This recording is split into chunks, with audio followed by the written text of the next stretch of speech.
This is the Nathan Ivy Show. Get ready to be engaged. Get ready to be informed.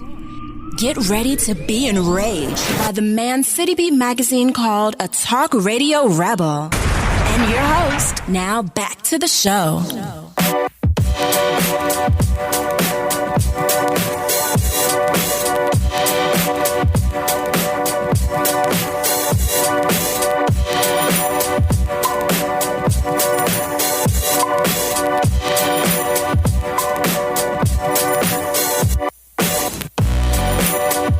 Good morning, all. Welcome back. And I hope you didn't have too many difficulties finding me this morning. Coming to you live from the city of Cincinnati. This is the Nathan Ivy Show. Of course, we're online now. Tell one person about the show as we grow every single day. We're almost at 6,300 subscribers. And good morning to you, choppers. Here's my number, 513-873-7134. Remember this, open your mind before you open your mouth. Other than that, it's all good. It's a beautiful Monday. Numerous things to discuss. I want to talk about the Bengals draft choice, Joe Mixon. You know, he was the dude who, back in 2014, there was a video that surfaced. He was in like a deli near the university that he was attending, and a woman pushes him. And he just opens up and ends up breaking a couple of bones in her face. Afterward, he claimed, "She hit me like I was a dude." Remember that conversation last year? Here you are, a college football player, saying a woman hit you like a dude. But listen, children, we should all keep our hands to ourselves. Yeah, the Bengals just picked him up amid a lot of controversy. Some of the local sports writers have just went nuts. They're going super hard at the Bengals. Like, oh, the Bengals have just jumped the shark. But this is about football. This is about polite sensibilities. We shall see. 513-873-7134. How everything shakes out. We shall see. Numerous things to discuss. Now, I'm scheduled within 1 hour. I'm scheduled to be joined at 8 a.m. approximately.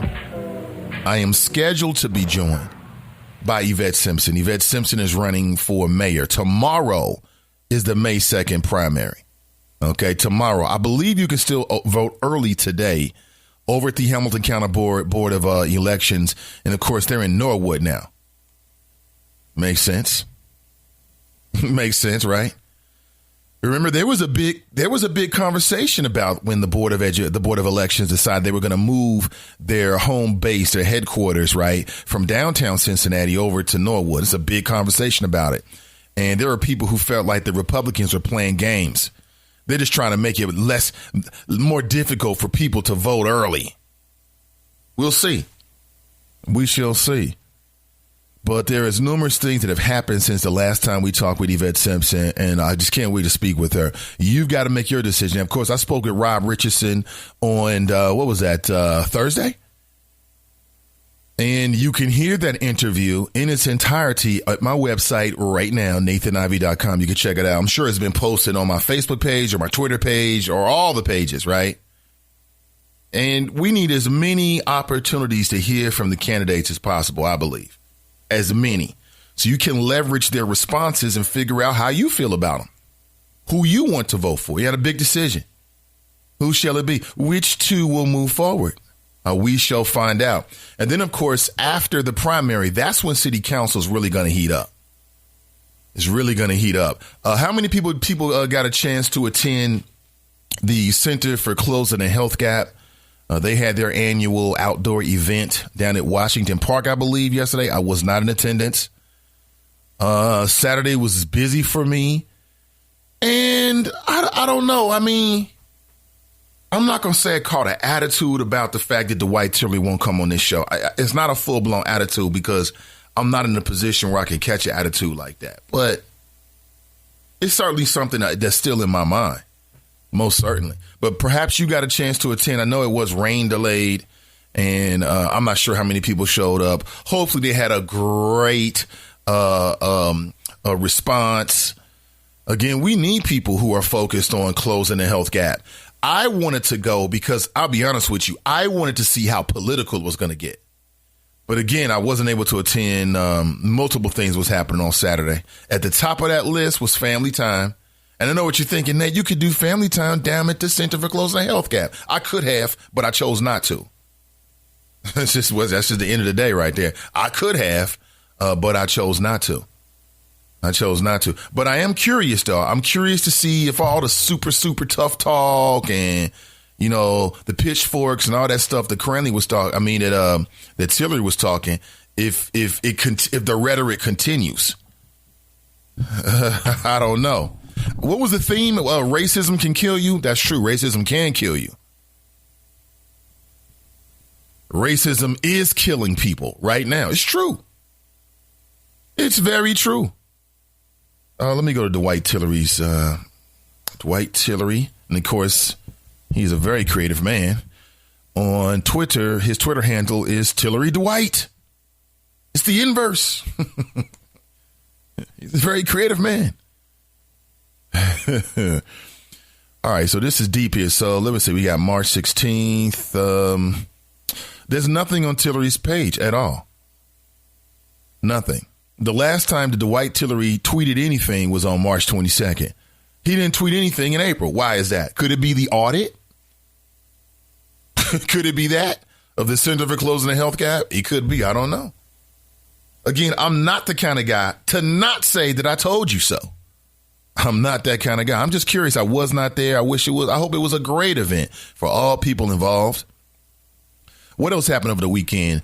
Oh, yeah. Well, one of the reasons why I decided not to step out, again, I don't need to give you any excuses. I said, no, that was it. I had other things going on. But the other reason is that Saturday was a daddy daycare.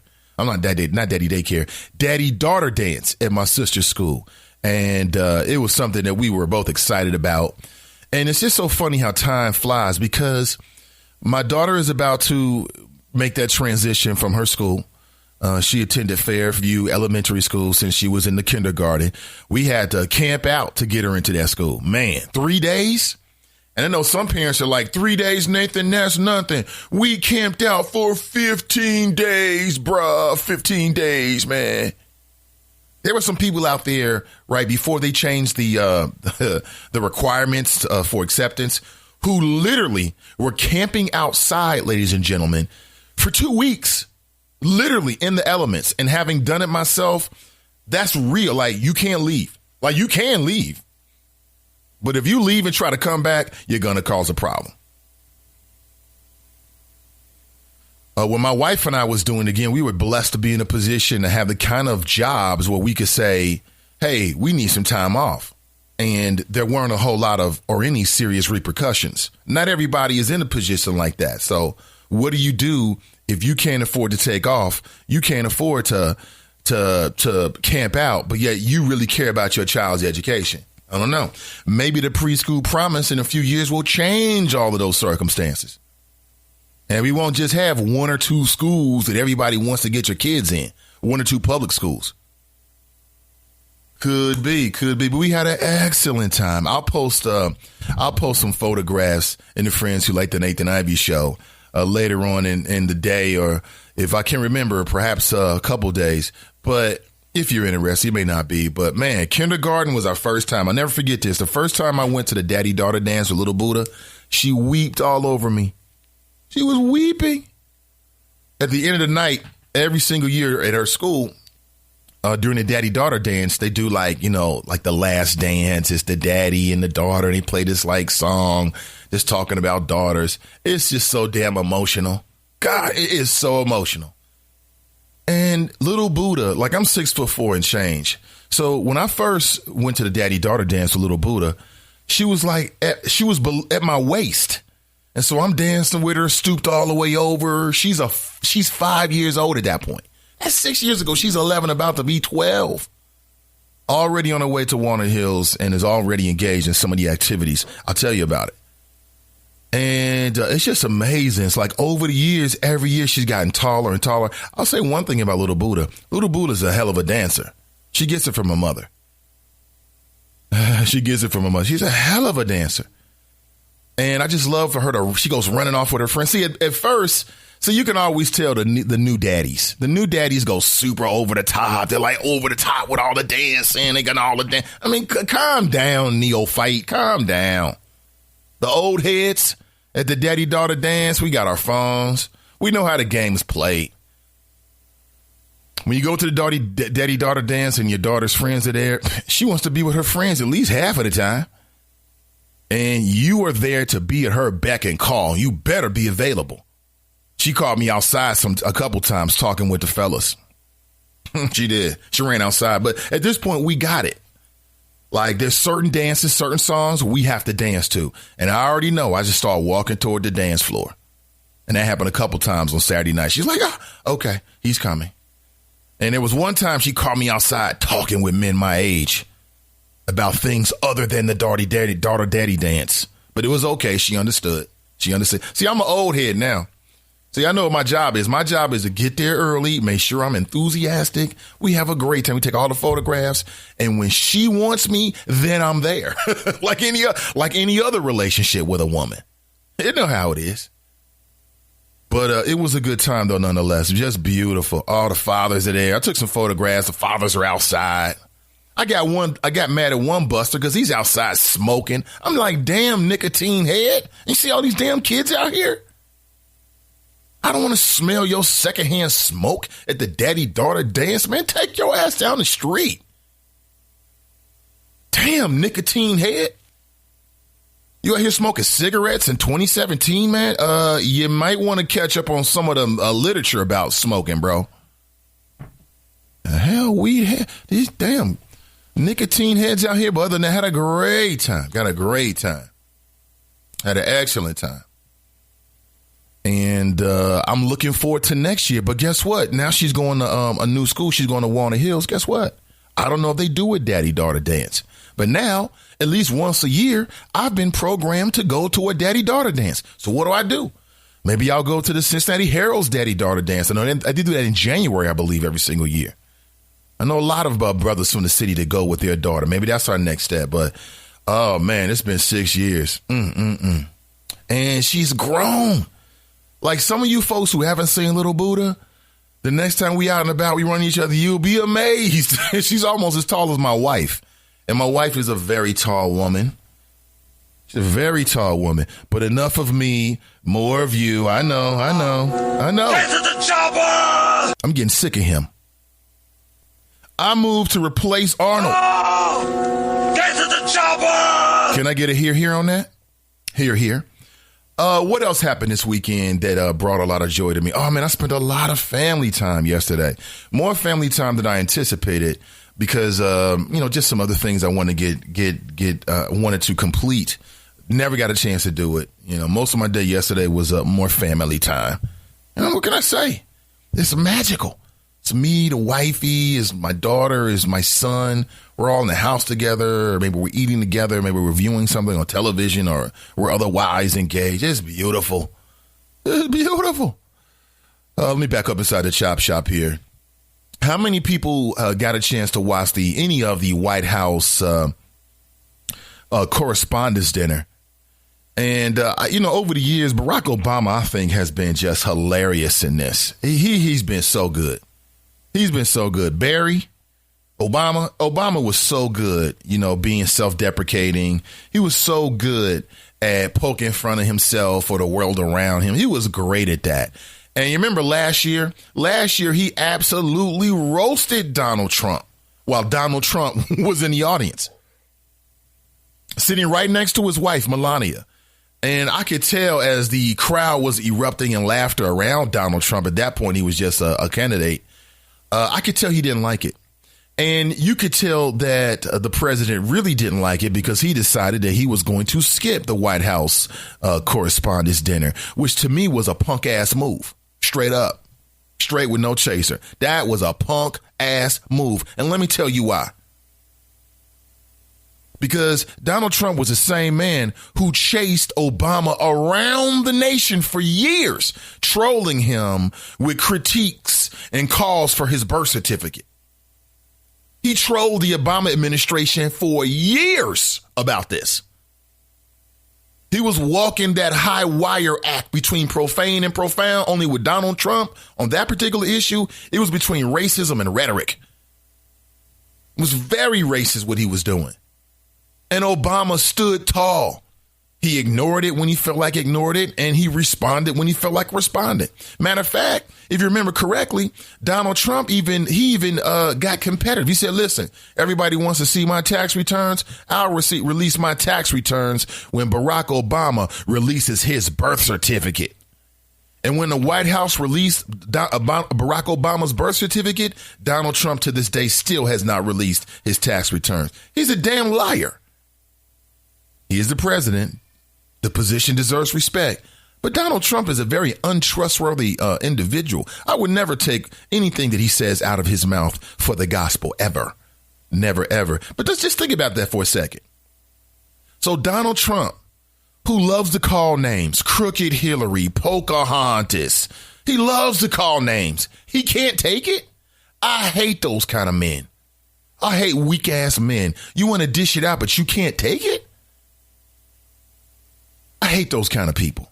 When I hate is a very strong word. I very much dislike those kind of people. Listen, if you can dish it out, you gotta be able to take it. If you can get into the heat and serve it up for somebody else, you gotta be able to take it when it comes your way. That's just the nature of the game, so to speak.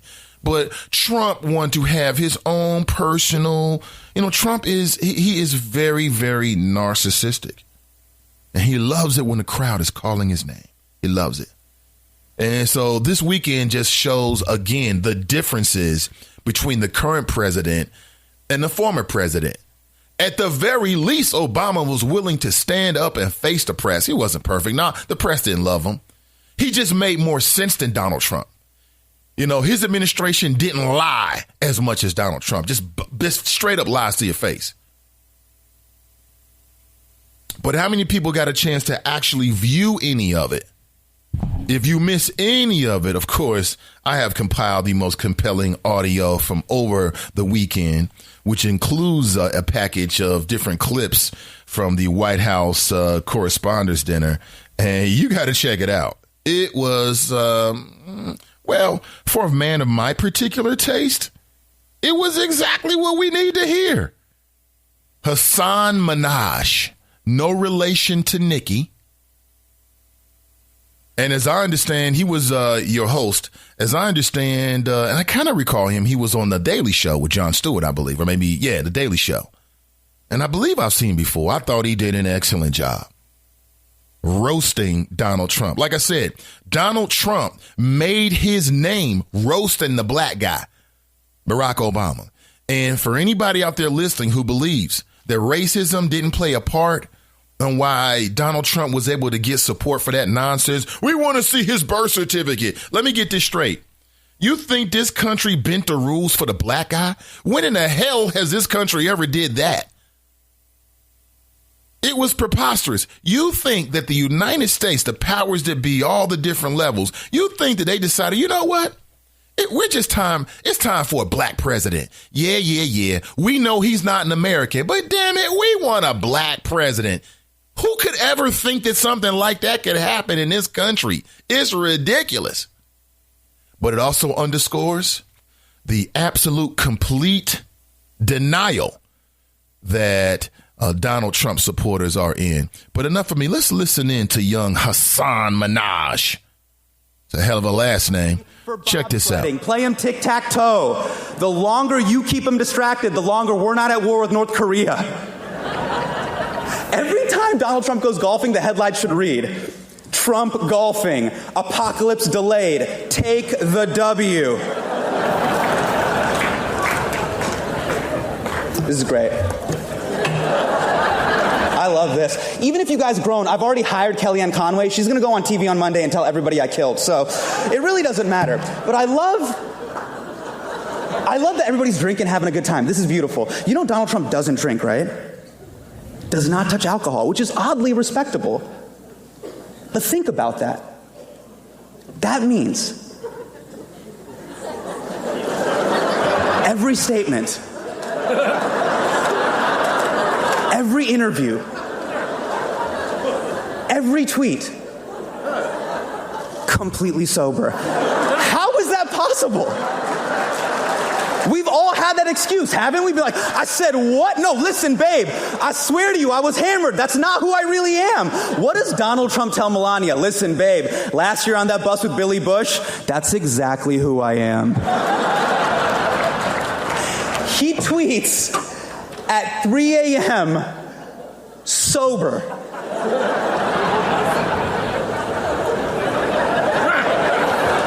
Who is tweeting at 3 a.m. sober? Donald Trump, because it's 10 a.m. in Russia. Those are business hours.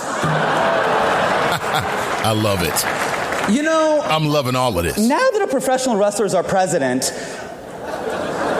anything is possible. You know that statement, anything is possible, used to have a positive connotation? Anything is possible. Now we're all like, anything is possible. Anything. The news coming out of the White House is so stressful, I've been watching House of Cards just to relax.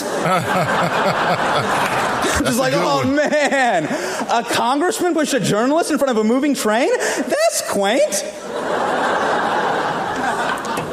Now, it's not just the president who decided not to show up. His entire administration is not here. Betsy DeVos couldn't be here. She's busy curating her collection of children's tears. Now, a lot of people think Betsy DeVos is out of touch with working class America, but you listen to me and you listen to me right now, okay? Every morning, Betsy DeVos is up at 5 a.m. putting her children on their flight to school. So don't you tell me she's out of touch, okay? How dare you? That's Hassan Minaj. Something tells me you'll probably hear more of Hassan Minaj this morning. We'll get to all of that. That was just a taste. We need to chuckle about the apocalypse. I've been saying for years, and there's never been a time in my lifetime that this statement has been more true. We are living in the last days of common sense, my friends. You know it. You feel it. And no matter how you feel about it politically, sometimes you just gotta chuckle about the world around us. You gotta let it out. Oh! This guy again. This guy again. No more. I don't know where my career is going, but I'm here with you today, and I'm loving it. Every second of it. You got me until 9 a.m. At 8 a.m. this morning, I'm scheduled to be joined by Yvette Simpson. She's running for city council. And so it'll be good to catch up with Yvette. And I have so many questions, like what does it feel like to be a day away from the primary, yet a step closer to becoming the mayor of Cincinnati? That's like a different level of goosebumps. I want to get all the details. Plus, there's so much things in the world of policies and politics that we have to talk to Miss Yvette Simpson about as well. So if you got questions, get them ready. Matter of fact, you can shoot them to me now. And your question may be read this morning. It's a really good possibility. If you want to put content on the show this morning, a great way to do so is to go to the Friends Who Like the Nathan Ivey Show. It's a Facebook page. It is closed, so you have to wait to get acceptance. Once you do, I check it every single day. I go live to the Friends Who Like the Nathan Ivey Show page every single day to get content. But enough of me, more of you. Let's go to the choppers. And actually, Tanika, Sluggo, I know it says you were first, but actually Tanika was first and tried to shop. I had to shut down that first attempt to put the show online. So let me get this right. It was Tanika.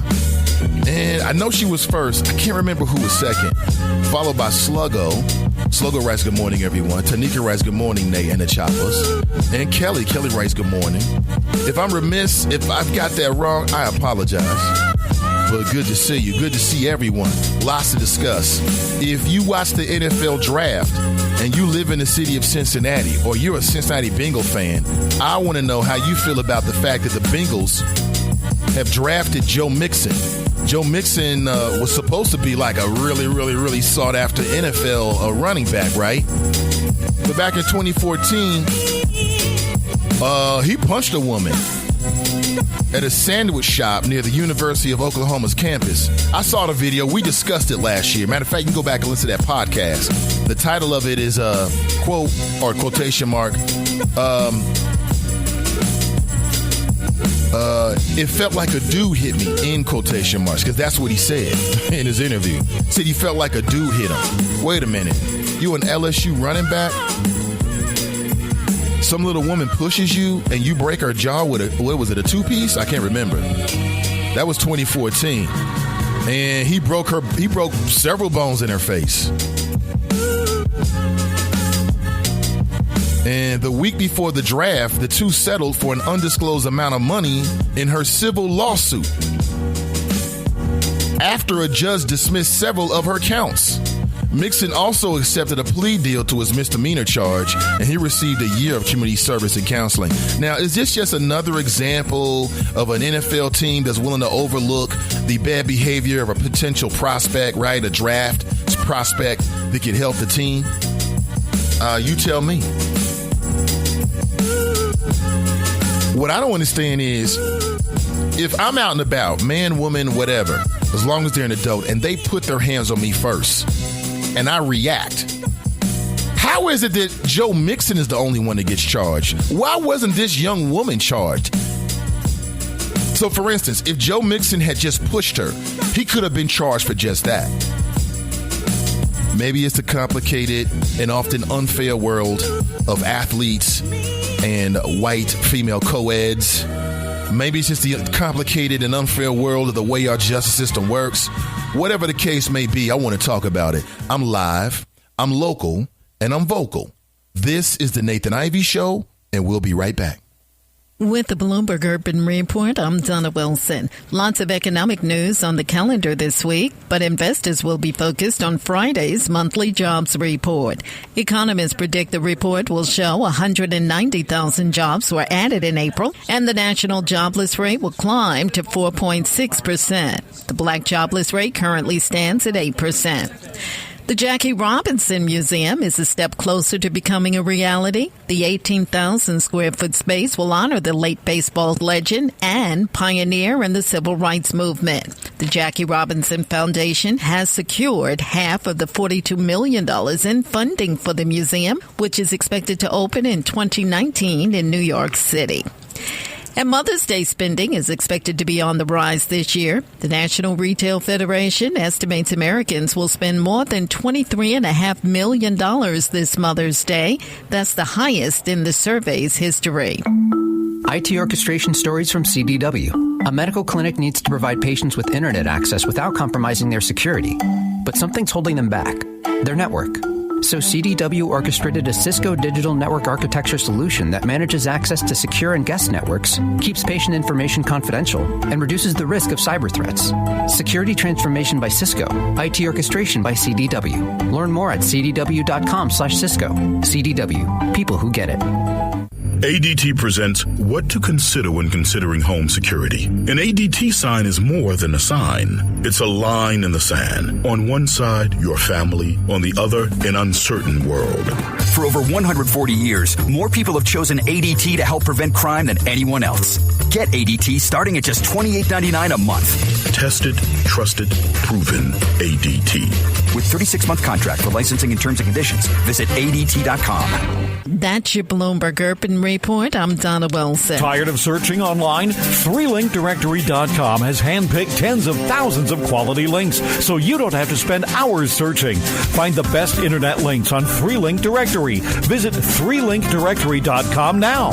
Enjoy quality links sorted in categories like arts, games, health, shopping, sports, travel, and many more on 3linkdirectory.com. That's 3linkdirectory.com.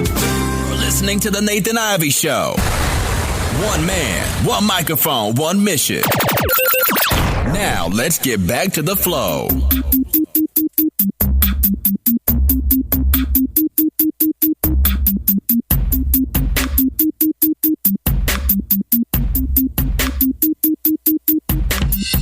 Good morning to you. Welcome back. Behind the mic but ahead of the curve, this is the Nathan Ivey Show, the last honest place in Cincinnati, Ohio. And I'll say it again, Cincinnati needs an independent media source to provide a real perspective about what's happening in our neighborhoods, what's happening in the region, what's happening in the city around us, free from any corporate constraints, old school agreements, nepotism, whatever you want to call it. You know, Cincinnati needs an independent media voice based in the city, responsible to the city. And we're taking the first steps. Good morning, 513-873-7134. Again, open your mind before you open your mouth, choppers. That's it. And I found a new spot called Park Place Restaurant. It's located at 1185 Kemper Meadow Drive off Winton Road. Shout out to Tracy from Cincinnati. I saw the images when she was out at Park Place. And they have lunch specials weekdays, 11 a.m. to 2 p.m. with a healthy choice menu. Are you looking for a spot to watch the game? Check out Park Place. Are you looking for a place to wind down? Check out Park Place. Looking for a place to host your next meeting or event? Check out Park Place. Park Place Restaurant is the place with a good, healthy choice menu, live entertainment, and great prices. Come out on Wednesdays for half-price wine and speak your mind with spoken word on Thursdays. Park Place Restaurant has a live band every Friday with no cover charge. Just food and drink specials. Park Place Restaurant, located at 1185 Kemper Meadow Drive in Forest Park. They're right behind the Shell gas station. Or you can call ahead to reserve your table at 513-825-8888. Again, 513-825-8888. Park Place Restaurant is the place to eat. And Google it, choppers, 1185 Kemper Meadow Drive in Forest Park. And when you step out, let them know you heard about it on the Nathan Ivey Show. I appreciate you in advance. Kelly Rice, good morning. B. Rice, good morning, all. Angela Rice, good morning. CJ Rice, good morning, everyone. Jane's in the house. She writes, good morning. Jerica writes, good morning, y'all. Nah, for real writes, happy Monday, Nate and the Choppers. Corinthia writes, good morning. Pat writes, good morning, y'all. Derek writes, ain't no party like a Chop Sharp party because a Chop Sharp party don't stop. Exactly right. Interesting. Well, I won't give you any details about the particulars of our conversation. I will say that. But I will say I got a chance to run into J. Raj, Mr. Julian Rogers, over the weekend. And he was able to kind of put him to the side. And we got a chance to talk. First time I got a chance to talk to Mr. Julian Rogers since, and again, this is just ran into him out and about. This was since the tragic situation over at Cameo nightclub. And he was telling me about some of the sucker MCs that are perhaps trying to politicize the tragedy. And, it's very, very sad. It's an election year. So, of course, you've got to deal with the politics of how that is played. And I get it. There may be some that want to use that situation and try to run on it. We shall wait and see. But it was very interesting. And, I can't give you any other details other than that. I will not. Again, I betray no allegiances ever. If somebody says, hey, Nate, between you and me, it's between you and me. But I will say that it's a damn shame that there's people in this city that would try to seize upon tragedy just to try to get some gains for themselves. And there's people in this city that talk that black stuff. Blackity black, black, black, black, black, blackity black. Oh, black, black, black, blackity black, black, black, black, black. Now, what I've noticed, and I say this to anybody, if you don't like it, here's the number, 513-873-7134. That what I've noticed that some of these folks that be on that blackity black, black, black, black, black stuff, primarily men in this city, because the sisters in the cities, man, that's where the real strength is. It is what it is. I have to be honest with you. They talk that black at that black, black, black, black, black. I'm black at that black, black, black, black, black, black, black, black, black, black, black at that black. They're always talking about that black jazz, black, black, black, black, black, black, black. They black, black, by black. There's whack as Trump is. Trump's running around talking about hire American, buy American, but he hasn't been hiring Americans and buying Americans. Ivanka's gaudy clothesline. I'm never buy anything from Ivanka's clothesline. Although some of the choppers have said she's got some nice pieces. I'm just being extra critical. You know me. Good old fashioned bias talk radio. Don't mind me. Okay, I know I'm wrong. And I like it. I'm okay with it. But Ivanka's clothes, they're made in China. Damn hypocrite. I mean, I don't know. For me, I don't know. I can't vote for somebody that talks jazz and then you can look into their history and see that they haven't lived up to it. I find that very difficult to do. Trump supporters, consistency. What's consistency? We don't know damn consistency. We've got Donald Trump, right? Yeah. Tracy writes, hi. Dale writes, good morning. Chuck writes, morning, Nate, and the Chop Shop. Be careful out there. It's coming down in buckets. Yeah, it's been one of those weekends. It's April. April showers brings May flowers. Well, now it's May. It's the spring. Okay. It is what it is. Uh-oh, Kiki is back in the house looking all good. She changed with the avatar. And wait, that is an incredibly impressive amount of ellipse. And I must count them all. Bear with me. 1, 2, 3, 4, 5, 6, 7, 8, 9, 10, 11, 12, 15, 16, 17, 18 lips. It's going to be a good week. Mike writes, good morning, fam. Demo writes, what's good, Nate, in the Chop Shop? I'm stuck in traffic in this thick-ass rain, checking in. Glad to see you, Demo. Thank you so much. Derek writes, I see you, Kiki. And again, the primary is tomorrow. So if you have questions, if questions have come up to you, right, since the last time you heard from Yvette Simpson, whether it was on this particular platform or somewhere else, if you've got questions, send them my way and I will read them. I will read them. Brian writes morning. Carolyn writes good morning, choppers. Ms. D writes greetings. Akeem writes here. Oh, I get a here on that? Cool. I'm with that. Had a great weekend. I took a photograph. Well, my wife took the photograph, right? Because, kids are so funny. Like when my daughter was really, really young, like when we would be at home, the family, my wife, myself, and my daughter, and I would be cozying up, snuggling with the wifey, doing what we do. Like, we've been doing this since college. We snuggle. We snugglers, okay? My daughter would be like, she didn't want my wife to be all over me. Like, she would try to separate us, in the way little kids do. Do your children do that? Oh, that's my daddy, she would say. That's my daddy, right? So my son does the same thing, only he does it with my wife. So when I'm trying to snuggle with my wife, those are my bosoms. Okay, all that skin, all that soft skin, that's mine. So who is this guy? We're laying up in my house, eating my food. Okay, you know what I'm saying? Laying on my wife's breast. Those are my breasts. I married her 17 years ago. This dude is new. And so yesterday we put him in a high chair. He was eating and we were watching something. I don't know if he was watching something or we were watching something. And I'm snuggling with the wifey and dude goes off. He points at me. No, Dada, that's my mommy. It was hilarious. It was hilarious. Kids are funny. And I'm looking at him like, man, you wouldn't even be here. This is how you got here, bro. I mean, the nerve of these kids, the nerve of my son, the nerve of Junior. I mean, is all he laying up in my bed. I bought that bed. I bought that Stearns and Foster. He didn't buy it. I bought it.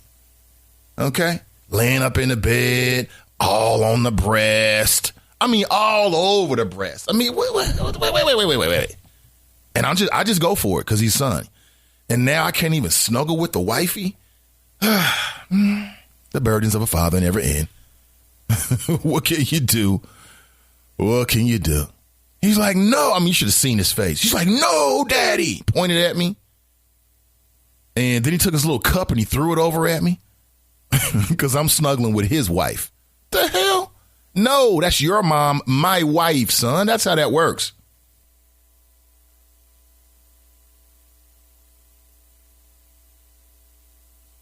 That's not the way it works, son. Sorry.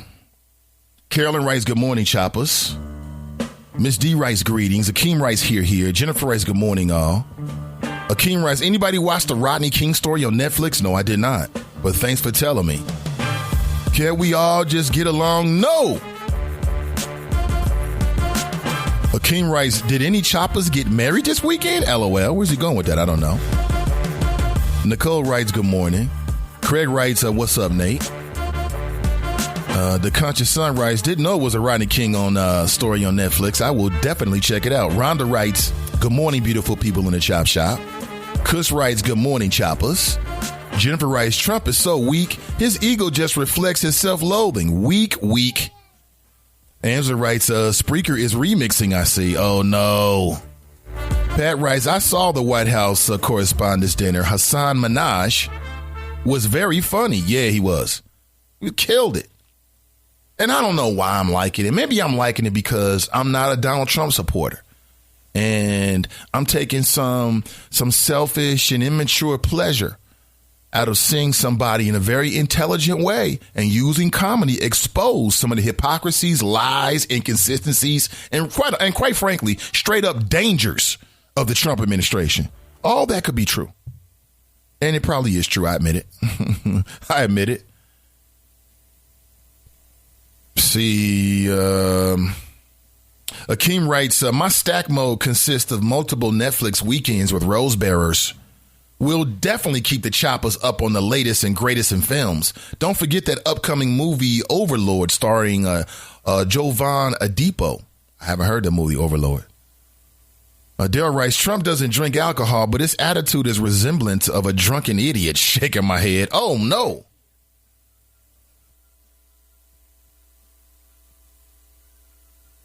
Oh, no. Drunken idiot? That's the president there, man. Show some respect, Daryl.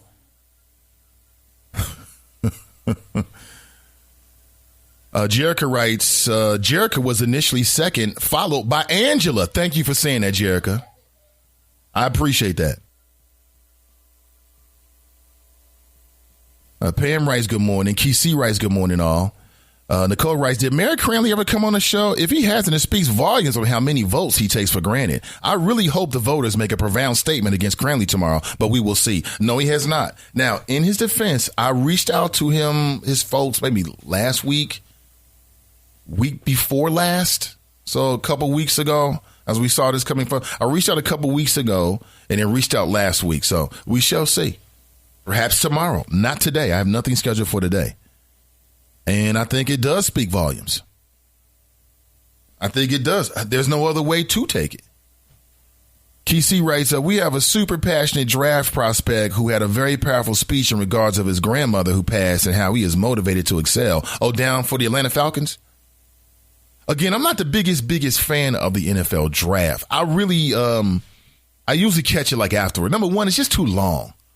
I don't need to watch the whole draft. I live in Cincinnati, and I got a few teams that I like, here and there. So I kind of watch and see what my teams did the day after. But I'm not the person who's watching day 2 of the NFL draft. Now, I'm not hating on you. That's just not my thing. Some folks are really, really into it like that, and enjoy it. It's for you. Enjoy it.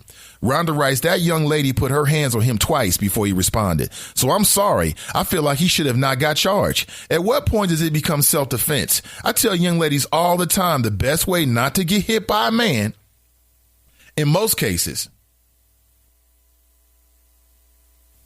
it's by not to hit one. Keep your hands off of men if you don't want to get hit back. I mean, I hear what you're saying. But I just feel like a man should act like a man. And like I said, I'm not saying that I will let a woman abuse me. But my response is going to be commiserate to the level of the threat. Now, that's just me. Every man is, you got some weak ass men out there that are running around talking about, hey, if a woman touch me, I'm going to hit her just like a man. And they would never even do that to a man. I've seen dudes puff all up when it comes to a woman talking about, this is just how I am. But I've never seen them do that with a man. They would never go there with a man because they know a man would take it all the way there, prosecute them. You know it and I know it. So I get what you're saying. But if a woman pushes a man, okay, and maybe it's a violent push, is the response, I'm going to punch you in your jaw? Rhonda, I agree with everything you're saying. People should keep their hands to themselves. I get it.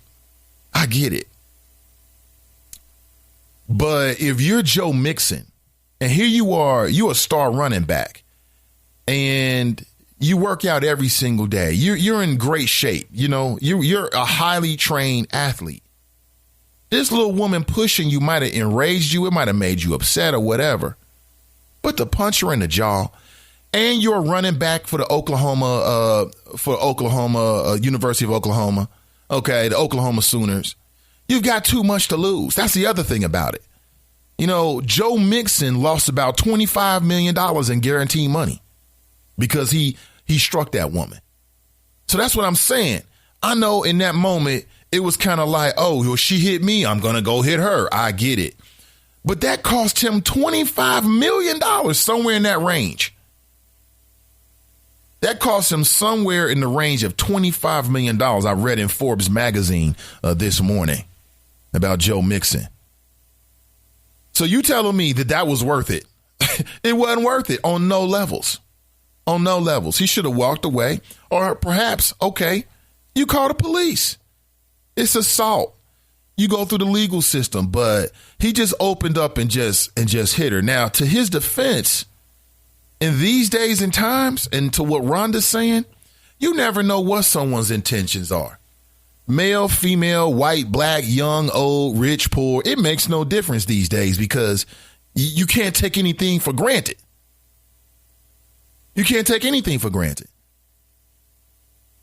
So when Joe Mixon said, well, it felt like a dude hit me, and that's what he said, I'm like, damn, son, you got a glass jaw? It felt like a dude hit you? That was a hard one right there. That was back in 2014. So that happened in 2014. See how things can follow you? He gets drafted in 2017, and it cost him big money. What do I mean? Well, because Joe Mixon was supposed to be in the same class as Leonard Fournette and the Christian McCaffrey guy, I'm not sure what his first name is, but his last name is McCaffrey. White running back. Dude looks like a phenomenal athlete, though. Phenomenal athlete. And Leonard Fournette, I think he went, fourth overall? And according to Forbes, he's going to make somewhere around $27 million as the fourth pick. Now, Joe Mixon was supposed to be up there, but he fell to the 48th pick, which means that his signing bonus is going to be around $2 million as the 48th pick. So just dropping that much cost him $20 million. $20 million? And wait a minute, you lost $20 million because you got mad because of some chick in a sandwich shop?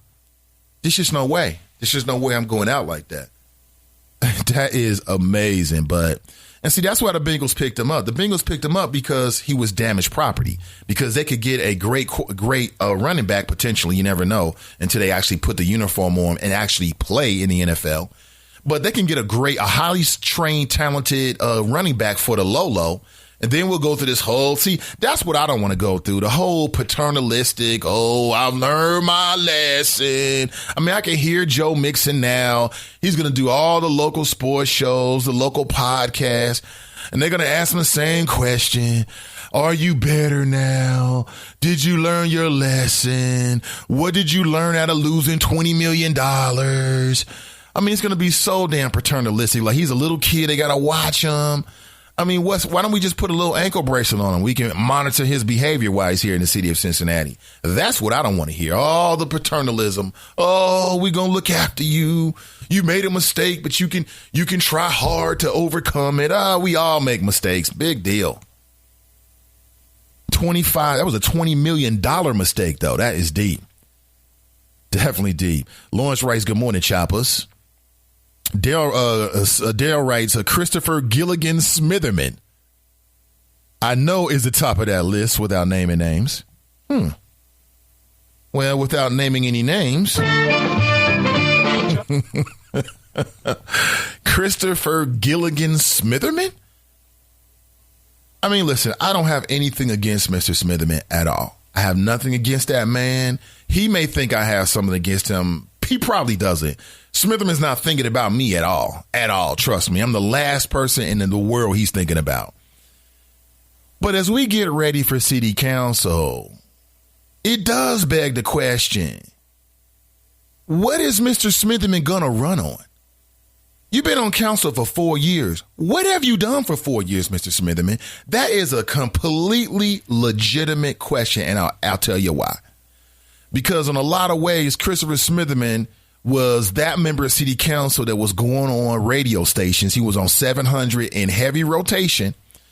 and he was roasting the former owner of Mahogany's. Oh, my God. It was a bad idea. It was a bad deal. We'll see. I'm a financial planner, blah, blah, blah, blah, blah. Well, if he can give that level of scrutiny to something like that, then we should give the same level of scrutiny to what the hell he's been doing.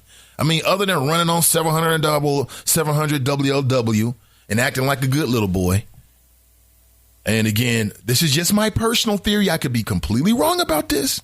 But my theory is that Mr. Smitherman has grown an afro because his scalp was getting very tender because he was being patted in the head all the time. Good boy. When he went on 700 WLW. Oh, good boy, good boy. Here you go. Here you go. You want a treat? Here you go. Okay, we'll call you when we want you. Bye. That could be hyperbole. It is a personal opinion.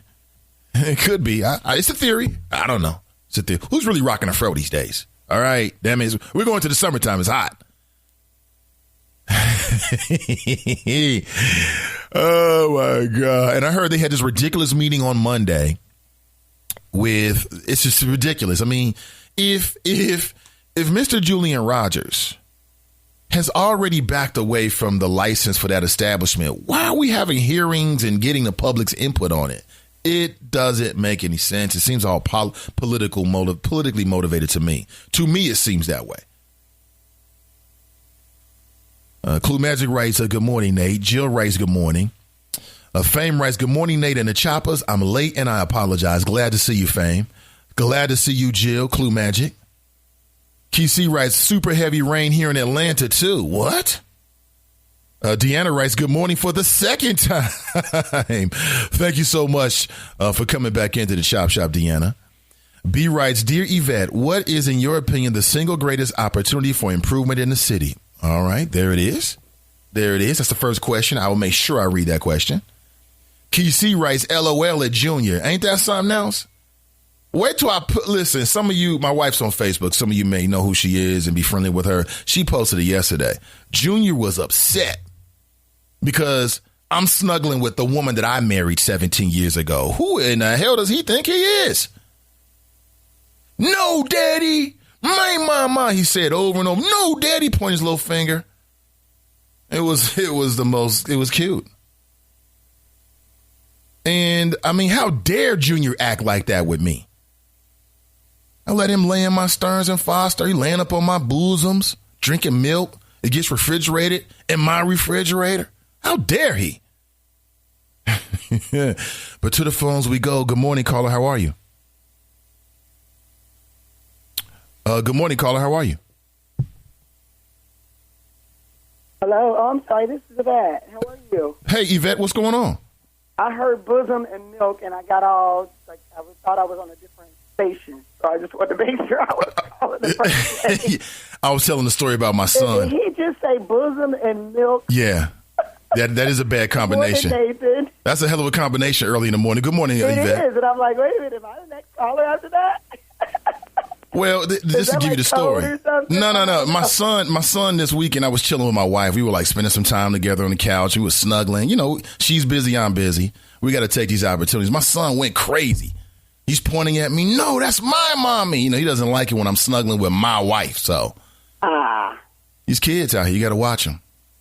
You do. And and you got to make sure, that you get him ready for the real world, because he's got to be ready for, one, I think when young men learn how to respect their mothers, it's always good when they grow up and become husbands to somebody. I think that's always good. But he's also got to make sure, you got to separate that a little bit, because then, he's not going to be good for anybody. Because who's as good as mom, right? So you got to make sure you're doing a good job. I'm trying to. A little ungrateful kid. These kids are so ungrateful. But I love them, though. Yvette, here's the first question. Because we're like the primary. Here's the first question. The primary is tomorrow. Yes. So for folks who don't understand what's going to happen, here's how it works. The top two vote getters go forward to November. Is that correct? Right. November 7th, yeah. Are you doing internal polling? Are you doing any polling? We did a poll a while back, so early on. I think it was right before Robin Elm, because we kind of knew he was getting ready to come out. We did a poll back then. We haven't done one since. They're expensive. I mean, it costs between $20,000 and $30,000 to do. Damn. So we did one at the outset. Haven't done one since. I don't know if Rob has done any. I'm sure John has done quite a bit of polling in this race. So what does that feel like? Is it like butterflies? Do you have that nervous feeling? Yeah, I mean, I think you feel like you've done everything you can do. Certainly, I feel that way. We've got a couple more days, so we're going to go all out, all the way into the last poll closes tomorrow night. But you don't know what's going on out there. We're all in this kind of echo chamber. You tend to hear from the same people over and over again. You're kind of trailing off a little bit, Yvette. You're kind of trailing off a little bit. I don't know, are you mobile or? I'm mobile. Okay, you're out and about. You're kind of trailing off just a little bit, but I can't hear you. I'm sorry. Go right ahead. Finish your statement. No, I was just saying, it is tough because you just don't know. It's you do all that you can. You go all out. Certainly, you have faith, which I think is a big part of it. But you don't know because these elections are won and lost by who shows up and who doesn't. And in a race like this one, where the turnout is probably going to be less than 20%, whoever shows up, determines the race. That's why I tell anybody who will listen, use your right to vote because the people who show up are speaking for you. They certainly are. They certainly are. So is that in a primary like this, is the big race for you, all the energy trying to get to increase the turnout? Is that what you're trying to do?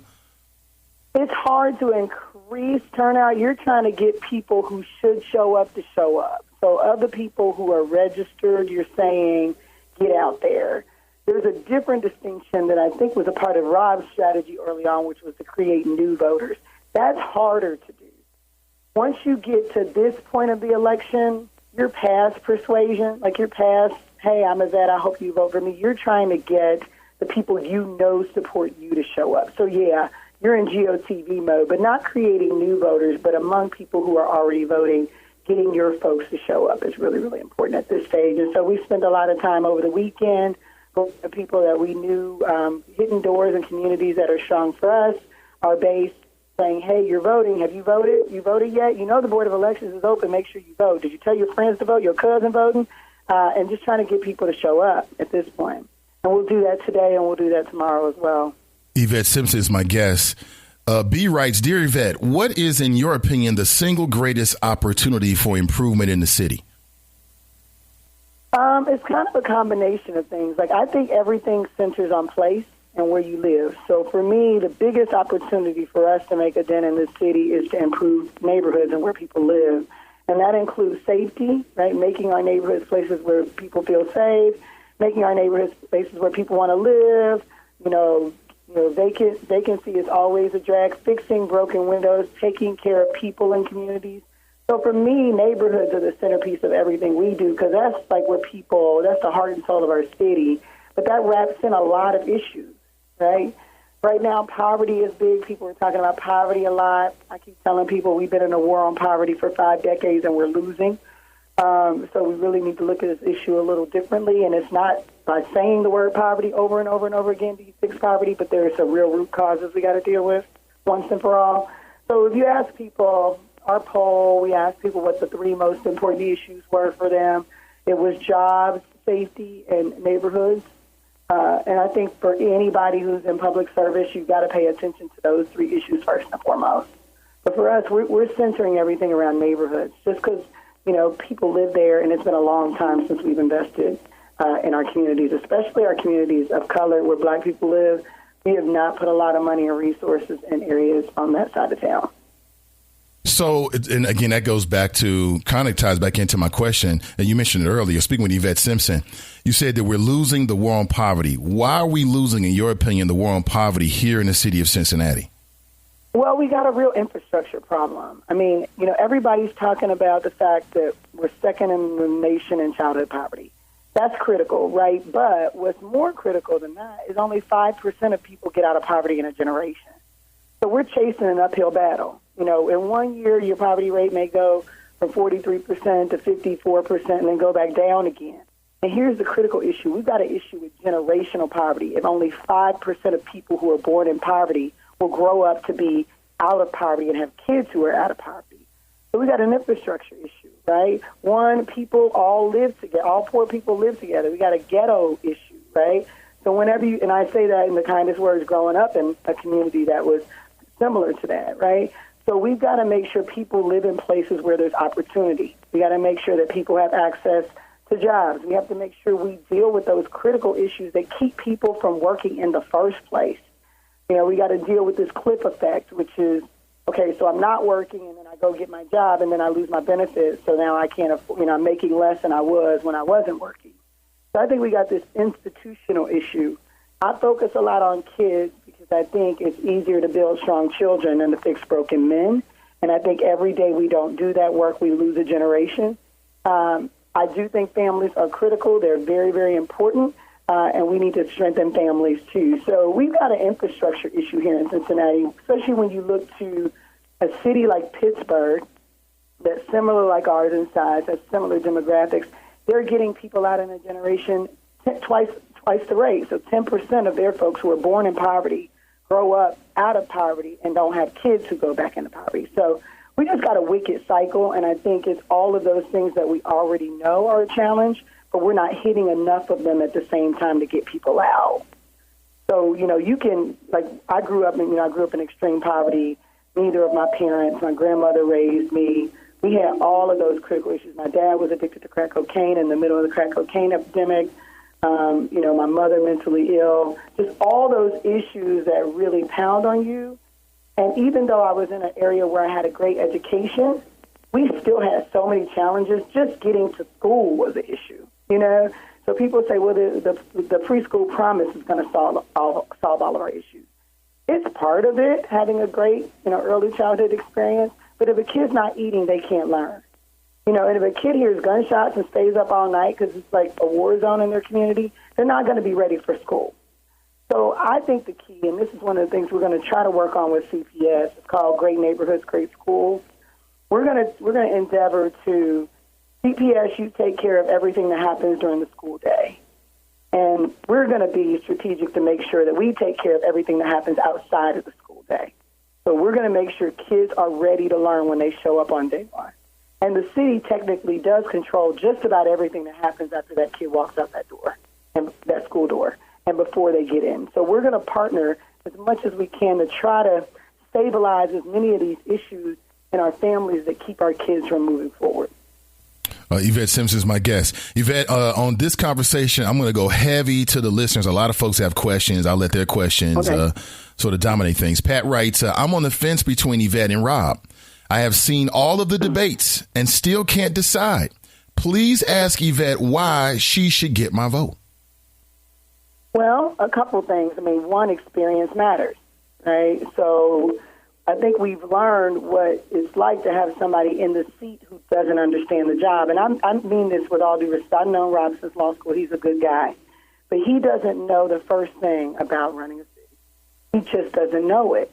And so he's going to spend about 2 years or maybe 3 just figuring out where the bathrooms are. It is a tough system to navigate. You can tell in the debate when the questions start to get really difficult, he doesn't understand that the things that he's talking about, we're already doing those things. There are some things he's talking about that we've tried and they fail. He doesn't know this job. Like what, so Yvette? I think, like what? Like one of the first things he said was that me and the mayor vote together 98% of the time. Well, the mayor doesn't vote. You don't know that the mayor doesn't have a vote. Well, guess what? You wouldn't know that if you hadn't done the job before. So there's no way I could have voted with the mayor when he's not a member of the vote. He doesn't even have a voting record. So, it was little stuff like that where I was like, hold on. He's talking now about this green light program that's supposed to help deal with this cameo shooting. Well, guess what? We already have a system like that. It operates. You don't need to bring something here that's already here.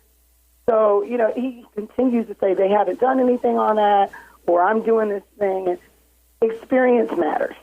And so I think that's number one. 2, I think anybody who thinks that they don't have to serve before they lead is wrong. You have got to serve people before you can lead them. There are parts of the city he's just never even been. So, how do you, I've literally been to every part of the city, back and forth, tons of times. I know every inch of this city. If you've not been outside of UC's campus and where you live, predominantly is where he told me he spends his time, how can you serve people you don't know? How can you lead people you don't know? And so I think, experience really matters. You're not going to find a person more passionate about this work than me. And I would say that's true. I spend a ton of my time out in community with people working on this job. I get up first thing in the morning. I go hard into the paint all day. I go to bed knowing we still got work to do. You're not going to find anybody more passionate outside of experience in this work. The perspective that I bring is somebody who grew up the way that I did, which is basically similar to the story of more than 50% of our kids in our families, is also what you're going to get. You're not going to find anybody who has more perspective on these issues than me. That's where my passion comes from. And so I think it's important to know, and that's the thing, too, is like sometimes we're like, well, we got the choice between two black candidates. How do you choose? Well, let's be clear. You got somebody who's been on the council for 6 years, who knows what she's doing. John and I do not agree most of the time, which is why I'm running against him. If we agreed, I wouldn't be running. And you've got somebody who has passion and perspective for this work.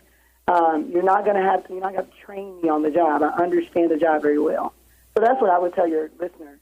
But Yvette, let's be fair here. There is going to be a difference. There's going to be a little bit of on-the-job training for you as well, because being a council person is going to be different than being a mayor. I know, but I've since worked you've been under in council, two mayors, right? So it's not like I'm learning the job of city government. Right, I understand that. It's not like I've worked under Mark Mallory. I worked under John Cranley as a mayor. Two very different people. I'm not going to be like either one of them. Very different type of mayor. But you're not going to have to tell me where to file a document. You're not going to tell me where Sedamsville is, where Riverside is, where North Avondale. You're not going to have to tell me that. You're not going to have to tell me where we go to do X, Y, Z. And I think that experience is really important. And if we have a critical issue, I'm not going to say, like the Cameo situation. I hate to bring it up, but I was really upset the way that happened. Rob's first reaction was shut it down. Well, guess what? You can't do that. Like, first of all, we have a procedure for this. You don't have the power to do that. There is a process, and here's how we do it. This is the experience. I've been on the liquor permit committee for 6 years. So, things like that, where if you're leading something and you say, well, we're going to do this, before you even check and see what the process looks like, or to know that there's a process, you get yourself in trouble, I think. And I think it's important to have somebody who's had that experience, frankly, for me. Do you think it was irresponsible for Rob to say that he wanted Cameo to close? I mean, he did it via tweet, and he came on the show, and I challenged him on that and kind of pushed back a little bit. And he stood on his ground. He said, "Listen, I would do it again," and because he felt like it was a public nuisance. I mean, I think it's irresponsible for anybody to speak before you know. You know what I mean? Like before you know kind of what the process is. And I think he was emotional about it. I think it was something he said his family was there. I get that. But like as a leader, you have to understand that every word you say, everything you do, has to be based in some sort of fact. And the reality is to say, I mean, if he was mayor at that time and he just declared we're going to shut this place down, like that's critical. When there is a process. When this is not the first situation that we've had with a bar that has had a situation like similar to this. We have a process for a reason. And I think one of the things people have to realize about the mayor's seat is that it's not a dictatorship. You know what I mean? Like the mayor can't declare something. You don't want the mayor to be able to declare something to happen by himself or herself. The reality is there's a process for a reason. And so I think before we say, hey, I'm going to do this or I'm going to do that, to step back and say, wait a minute, we got a process. You heard me say that, right? You heard me say, wait a minute, now this happened, and we have a process. I knew, because I've been on the liquor permit board before, that Cameo is not under an order. They've never had an order from the city. The first step is you get put on orders, and that they would not have qualified automatically for losing their liquor permit based on one incident. I know that because I've been doing this job. So I do think it was an emotional week. We'll give some grace. It was an emotional week for a lot of people. But if you're going to be the leader, you can't just jump off the handle and say, hey, I'm going to do this, I'm going to do that, because it sets a course in motion that you just can't reverse. Even John didn't come out and say we're going to shut Cameo down. Right, he didn't. He's the mayor. Exactly, right. No. That is interesting. Speaking with Yvette Simpson. Yvette, here's a question, because, you're giving up potentially the city council spot to run for mayor. I am giving up a city council spot, yep. And we just found out who the Democrats are going to endorse. Like we know who the endorsed candidates are. Are you happy with those, with the conclusion, with the endorsements? Because one of them are going to be taking your spot. I think it's still really early because the petitions aren't really due until August. So new people could emerge potentially. I think of the people who are out here, I think they made a really good choice. I feel good about it. There were a couple people I would have liked to have seen included, but they could only pick 9. So I think when you think about the utility and having a kind of a well-rounded group, I feel proud of it. You know, whenever you're leaving a role, you always want to be thoughtful about who takes your place. I'm glad that we got 2 black women who are coming, who have been endorsed, who are potentially going to come on, and Kelly Prather's also running. So we've got a good number of African-American women. I'm the only black woman on council and have been by myself the whole time. And I think there's some value to having diversity in your council. For sure. We only have 2 women on council right now of 9, just 2. I'm the only Democrat woman on council right now. So I think it's good to have the kind of diversity that they have. I feel good. I feel good about Tamaya. She's the truth. I feel great about Leslie. If elected mayor, this is the group that I potentially will be working with, and I feel good about them. I do. Okay. Here's more questions. How do you feel? We spent some time last week talking about Shotspotter. It was revealed that it's going to be used in Avondale. And, of course, questions of gentrification came up. Privacy issue came up. People are asking, and we know the numbers about the increased gun violence in Avondale, but still, a lot of folks felt like, here we go, why are we using a black neighborhood as sort of like a test? How do you feel about Shotspotter? Do you think that it should be? I'll leave it like that. How do you feel about Shotspotter? So I feel that Shotspotter it's the mayor's only new idea in crime fighting. Like it's his only new idea. Like so for the next 4 years, he's saying I'm putting my stake in Shotspotter. Here's the problem with Shotspotter: a shot literally has to be fired in order for this to be effective. So you're already too late. Like if your only law enforcement or crime prevention or safety strategy requires that a shot be fired to work, then you're too late. It's just too late. So I think we have to have more proactive, and I think I talked to you last time about my ideas around violence prevention and how we start earlier to make sure that we're working with people who are likely to pick up a gun in the future before they actually pick up a gun. So that's a whole other thing. The technology itself being deployed in Avondale makes sense when you think about the fact that Avondale is one of the communities that has the most shootings. So I think they're testing it in an area where there are a lot of shootings. Avondale, Westwood tend to top the list. But Avondale is one of our biggest neighborhoods, so it's like the second largest neighborhood in the city, too. So I think, they're testing it in Avondale probably because of the mere number of shootings that happen in that community. I think per capita, which they stopped reporting per capita shootings, I think Avondale starts to drop down when you think about the number of shootings per individual who lives there.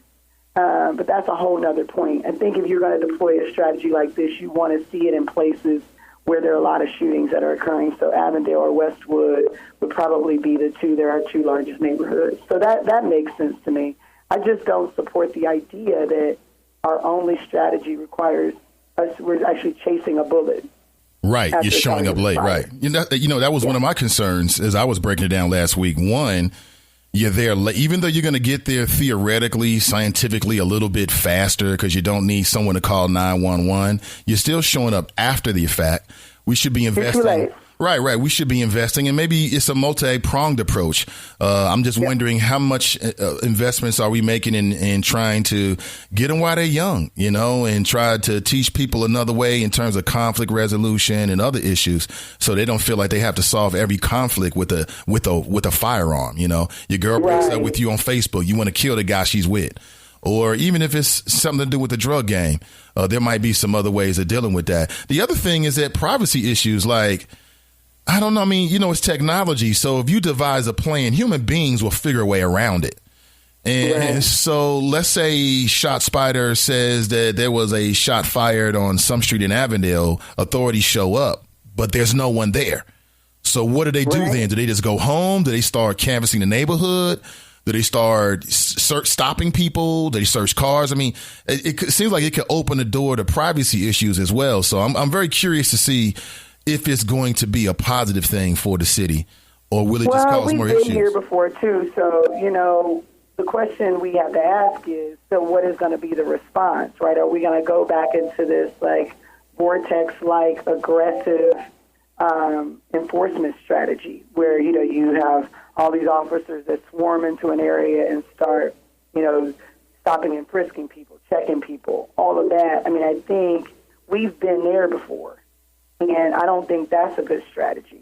The reality is that we know predominantly who's committing the crimes. I mean, we know who these individuals are for the most part. So there really isn't a need to be aggressive in the way, this broad, if you're in the area, then you've got to stop and we're going to stop and frisk you, or we're going to pull you over, we're going to check you, or this happens near or at your house, we reserve the right to have a right of entry in your community, meaning we can come into any door if it's locked, if the technology tells us there's a shot that was fired here. I think the question with ShotSpotter, once it's here, if it's here, is what authority does the police department have in the event the technology says a shot was fired to then infringe upon people's personal rights? And I think that's going to be a conversation that we'll continue to have. It's similar to the body camera technology. You remember that conversation, Nathan? Of course. When people said, okay, when is the camera on? When is it off? Do I have the right to tell you to turn your camera off? If you come into my house, is that going to be on camera? That sort of thing. We had to go through we had to create a whole set of legislation around body cameras. So we know you don't violate people's personal rights with these body cameras. And to make sure that they're working effectively. So any technology, you're going to have a set of policies that says exactly what you're saying, which is very insightful, Nathan. Okay, so now we got this technology. What do we do with it? Nicole, so I don't think we should ever have, no matter what technology we're using, I don't think we should ever have a strategy that says people's personal freedoms and rights should be violated as a result of it, particularly because no technology is perfect. I think it's, if you're going to have a reactive approach, something that gets you there faster certainly helps you solve the crime faster. But I'm all about preventing in the first place. I think I'm the only candidate, actually I am the only candidate that has a crime prevention strategy. Yvette Simpson is my guest. Nicole writes, ask Yvette, has she managed over $1 billion budget and has brought in surplus during her term because Rob Richardson has? The lack Nicole of experience argument is inadequate. Nicole works for Rob, so I'm going to thank her for that question and for calling in. So the city has a $1.3 billion budget. I have worked on 6 budgets, $1.3 billion, 6. And in our system, this is another thing that Rob doesn't understand from the system, the council controls the budget, not the mayor. The council passes the budget. So, yes, I have controlled a $1.3 billion budget. And, one of the things that's really important, and I got to tell you, I'm running against a mayor. I'm not running against Rob Richardson. So, I try to keep some of my criticism kind of light.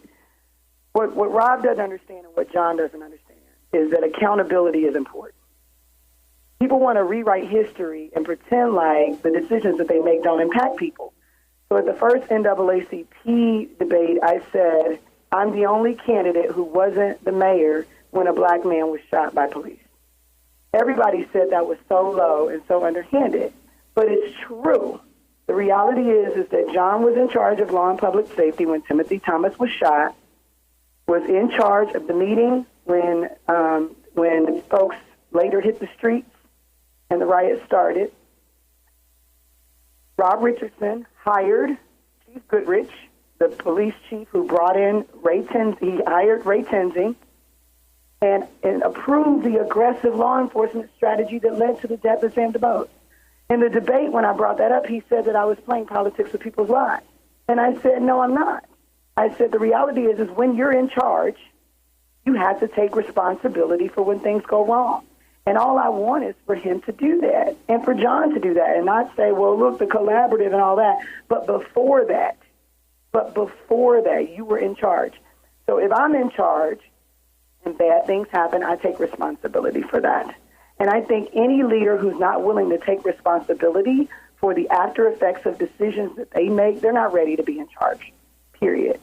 So, yes, I have passed $1.3 billion budgets. I have an MBA. I am qualified to pass budgets. And so, as mayor, what I will do, and the first budget that John and I had together, I did not even approve. I didn't support it. So that just shows that John and I don't agree 98% of the time, because we've done 3 budgets together, and one of them I didn't support at all. Did you support the other 2 budgets, though, Yvette? And if so, can you explain why? They weren't his budgets by the time they got to us, which is kind of important to say. So the city manager initiates a budget. The city manager initiates the budget. The mayor gets the chance to make adjustments to that budget. And then it comes to us, and the council ultimately changes the budget and approves the budget. So technically it wasn't really John's budget in the first place. I probably shouldn't use that characterization. But, yeah, the very first budget that came out, I didn't agree. I couldn't get council, unfortunately, to realize that if we didn't set aside more money for the pension, we were going to be in trouble. And we are going to be in trouble with this pension because it's not fixed. We cut a significant amount of money to neighborhoods, which really got me upset. We've cut $70 million to neighborhoods. That first budget was the start of that.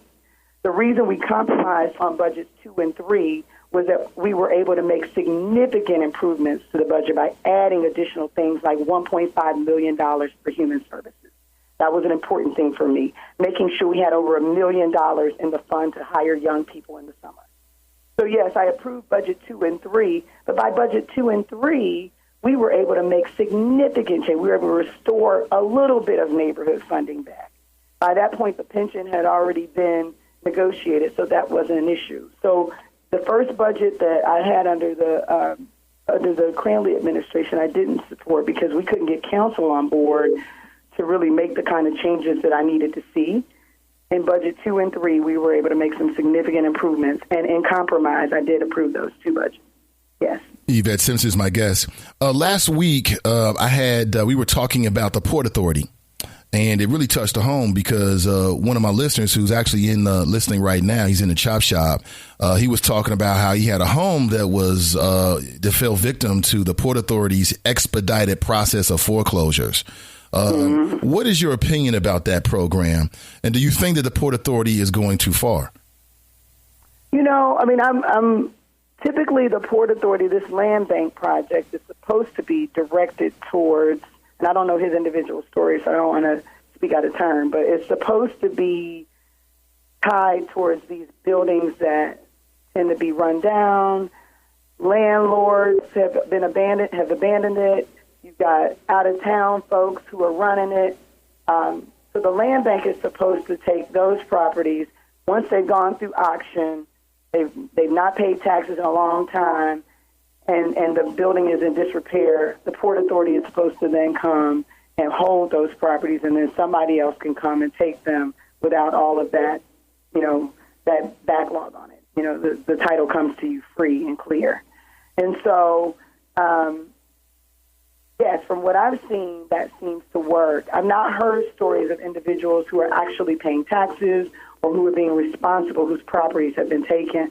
So if that's his story, I want him to give me a call in my office because that is not what this is supposed to be. Yeah, Yvette, there was a recent article in the Cincinnati Biz Courier in which they were talking about people who are losing their homes to the Port Authority's expedited process of foreclosures. And in that particular, in the story in the article, they were talking with a man who, he was behind his taxes. Things happen. And the way it read is essentially the Port Authority was giving people like 12 months, but they gave this guy like 6 months. So they've cut that time in half. And I guess the rationale is they want to get blighted properties, and, they want to turn the city around. I get it. But my concern is that, people, let's say you lose your job, or let's say you're finding difficulties finding employment or to make those ends meet. To lose your home in 6 months seems a bit aggressive to me. And again, I'm not sure of the entire story, but I had a member of the audience that was talking about how he lost a home just last week. So it is something that's on my radar screen.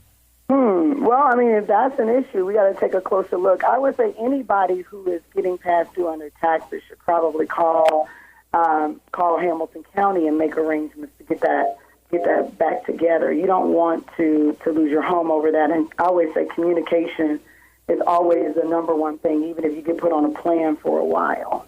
I think the big thing right now is, and the Port Authority, again, is not supposed to be focused on those. I mean, we talked about the housing court, and one of the reasons why I kind of called a pause for a second on the housing court was that we were finding that people were getting code enforcement citations, and then that code enforcement citation was then leading to people losing their home.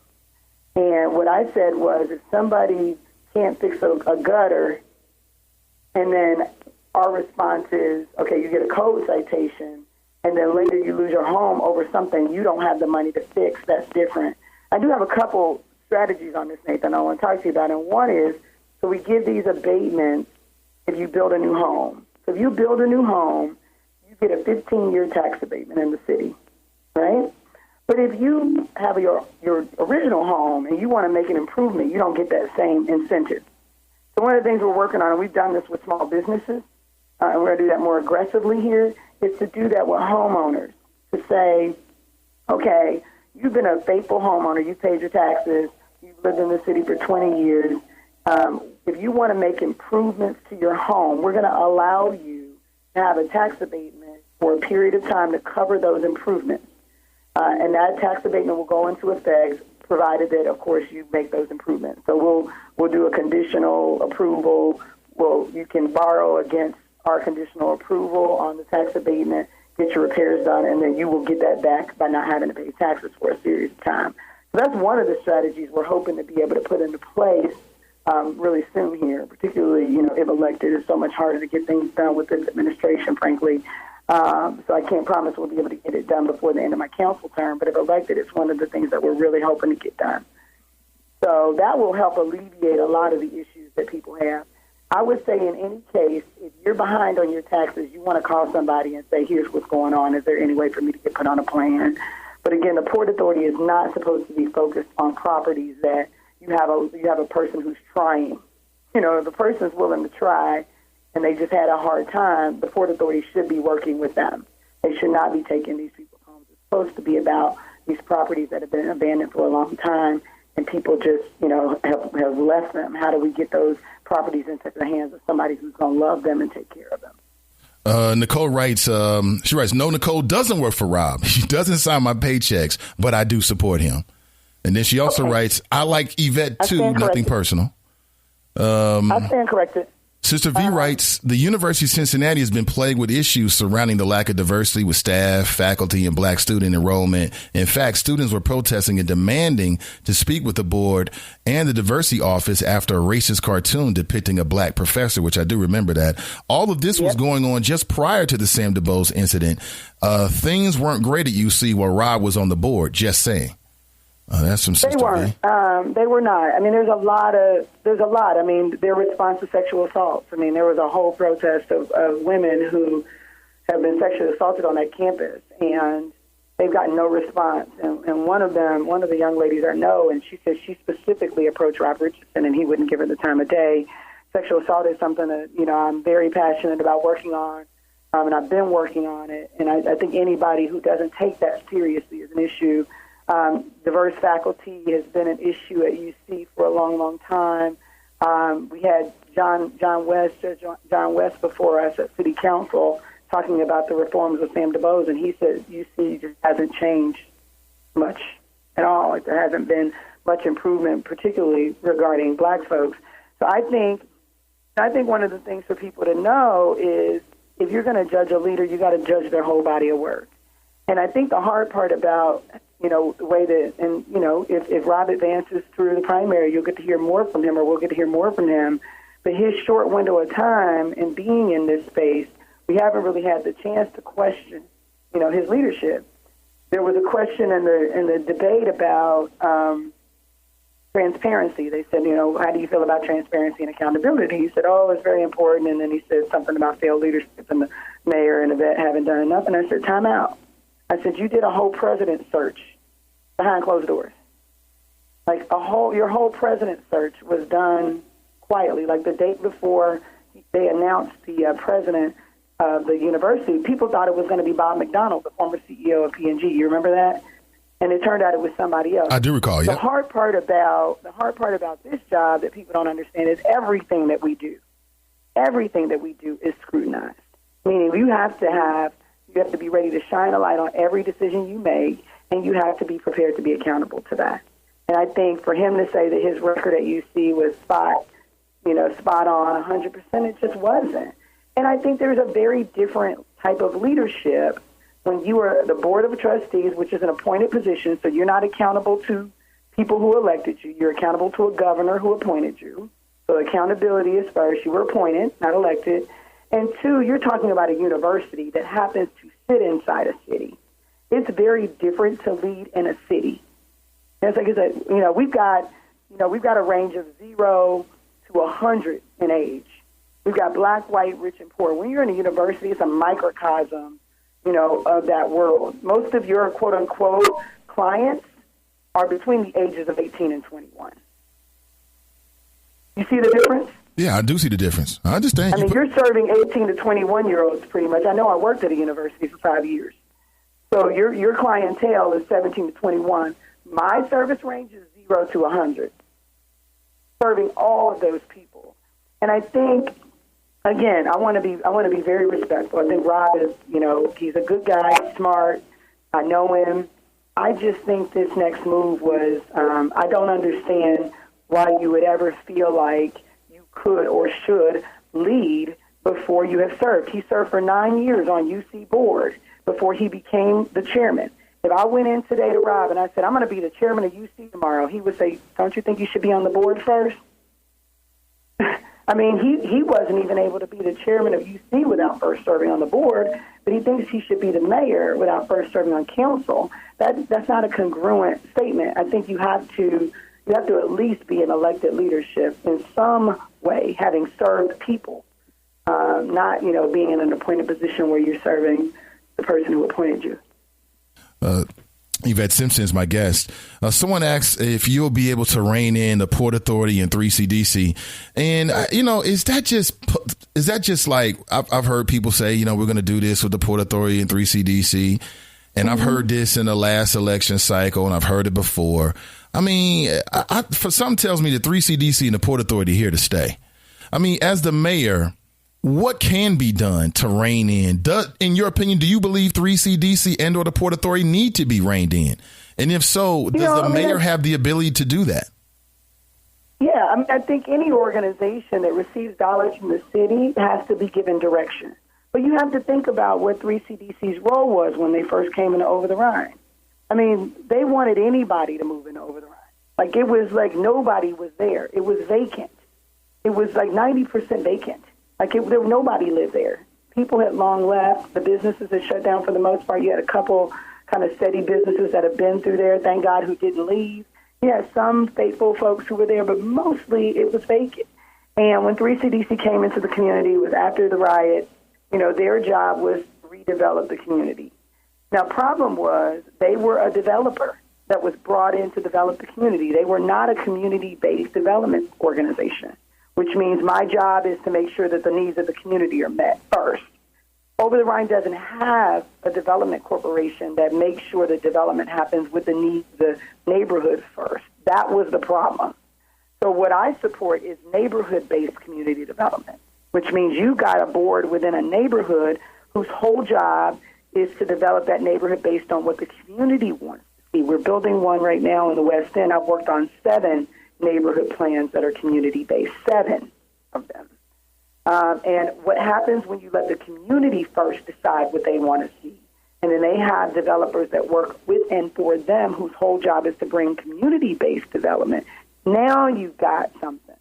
I think if you take the amount of resources that we put into organizations like 3CDC, and you put them in the hands of neighborhood-based community development corporations, now you're going to see the type of development that is not gentrifying, that doesn't replace people, but that improves community. And so that was the challenge with 3CDC, is that, a big portion of their funding came from the private sector, and their directive was turn this community around. make it so it's desirable again, because it's in the heart of our city, it's downtown, and we don't want it to look like this. And they've done Procter & Gamble and all these other companies put money in the 3CDC because they didn't want to scare away people who wanted to work for their company, because Over the Rhine was so unattractive at the time. And I think we did learn a lot of lessons from that. Yeah, heck yeah, we learned a lesson. We're never going to repeat that again, which is allowing the developer to drive the conversation is wrong. You want the community to drive the conversation about what happened. Yvette Simpson, thank you so much for your time. And the primary. Thank you. That went fast. You can vote early today, correct, over at the Board of Elections? Yep, right now through 2 o'clock. Until 2 o'clock, right. I'll be voting early today. Tomorrow, I think Rob has this too. We can get people rides to the polls. You can go to our website, YvetteSimpson.com. I think Rob has that available too if you're voting for him. To make sure that people don't have an excuse. Like, there's no excuse not to go vote. Like, I still am. I went and knocked on the door of a woman who's 90 years old, and she said she's never missed an election. So I'm going to go pick her up and take her to go vote. Because she said she couldn't get up the stairs. I said, you voted since you were 18. I'm not going to let this one be the one you sit out on. Oh, absolutely. So we've got rides, and if a 90-year-old can get up some steps to go vote, you can go vote. So I'm encouraging people to go vote. I don't care if you're voting for me or John or Rob. Make sure you go and vote. Now, how does it work, Yvette? Do you get one vote or do you get 2 votes? Just one. Okay. You can only vote for one. And I'm glad you asked that question, because somebody else asked me that. And I'm like, oh, don't invalidate your ballot. You don't want to do that. One. Right. You don't want to invalidate your ballot. Invalidate your whole ballot if you pick more than one. So just pick one. And then on Tuesday night, and we're having our event at the Greenwich. Tuesday night, folks will, have their events where we watch the returns and see what happens. I'm coming through. I'll be there. I'm coming through. All right, we'll see you there. And then after that, we just face off for November, whoever makes it out. So we'll see.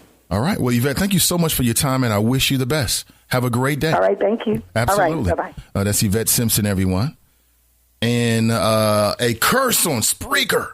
Curse on you.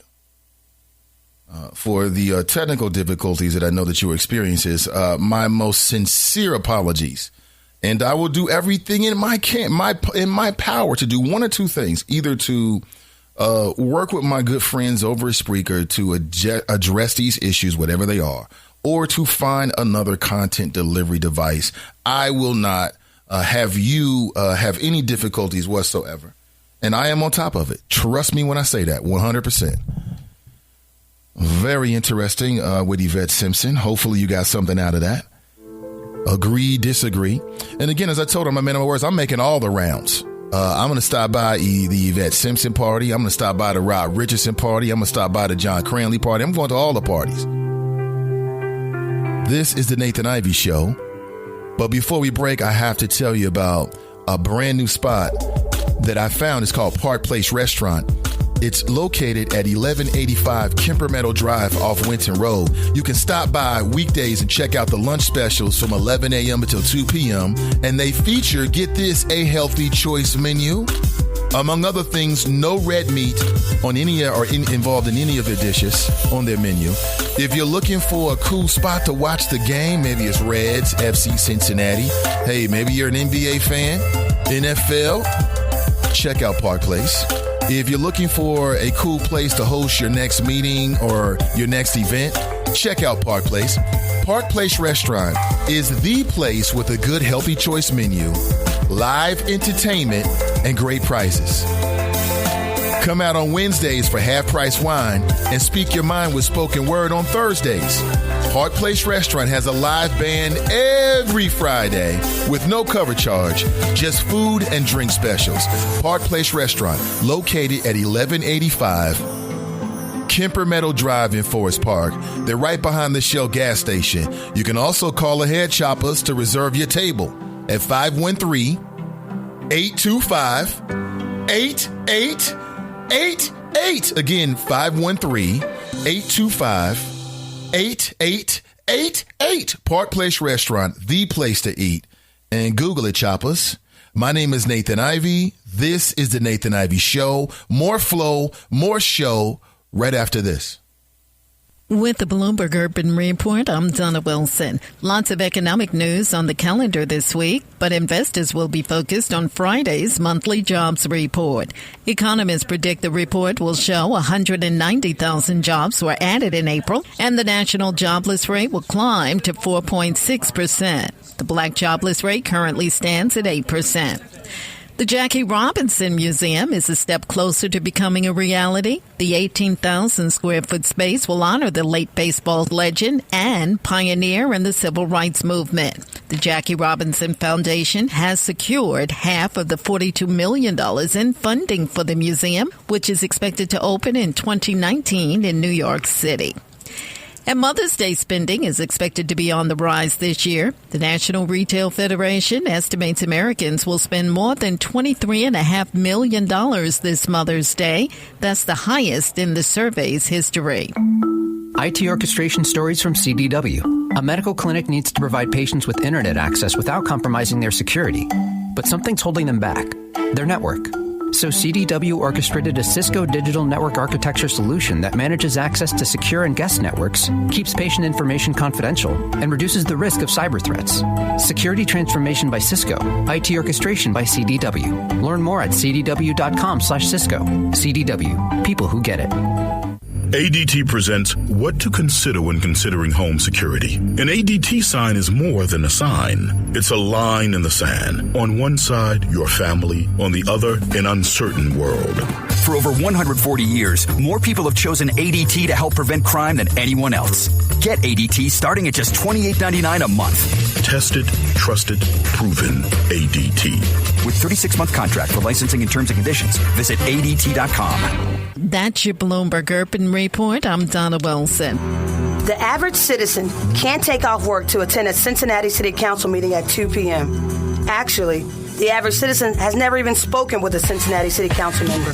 I'm going to change that. My name is Tamaya Denard, and I'm running for Cincinnati City Council to make your government more accessible to you. We should change City Council meetings to 6 p.m. so they're easier to attend. We should have a City Council meeting in all 52 neighborhoods. And we should explore changing our charter to stagger our elections. That way, you hear from council members more than once every 4 years. Government was designed to best serve its people.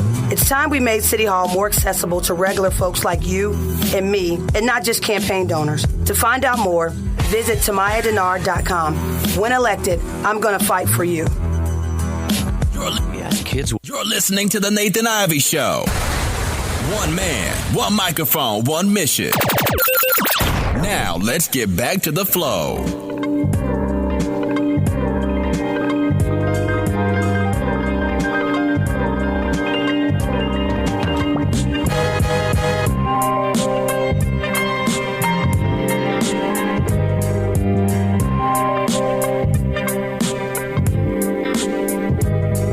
Kush writes, the treasurer of Hamilton County told me personally that he's getting pressure not to work with citizens with delinquent taxes.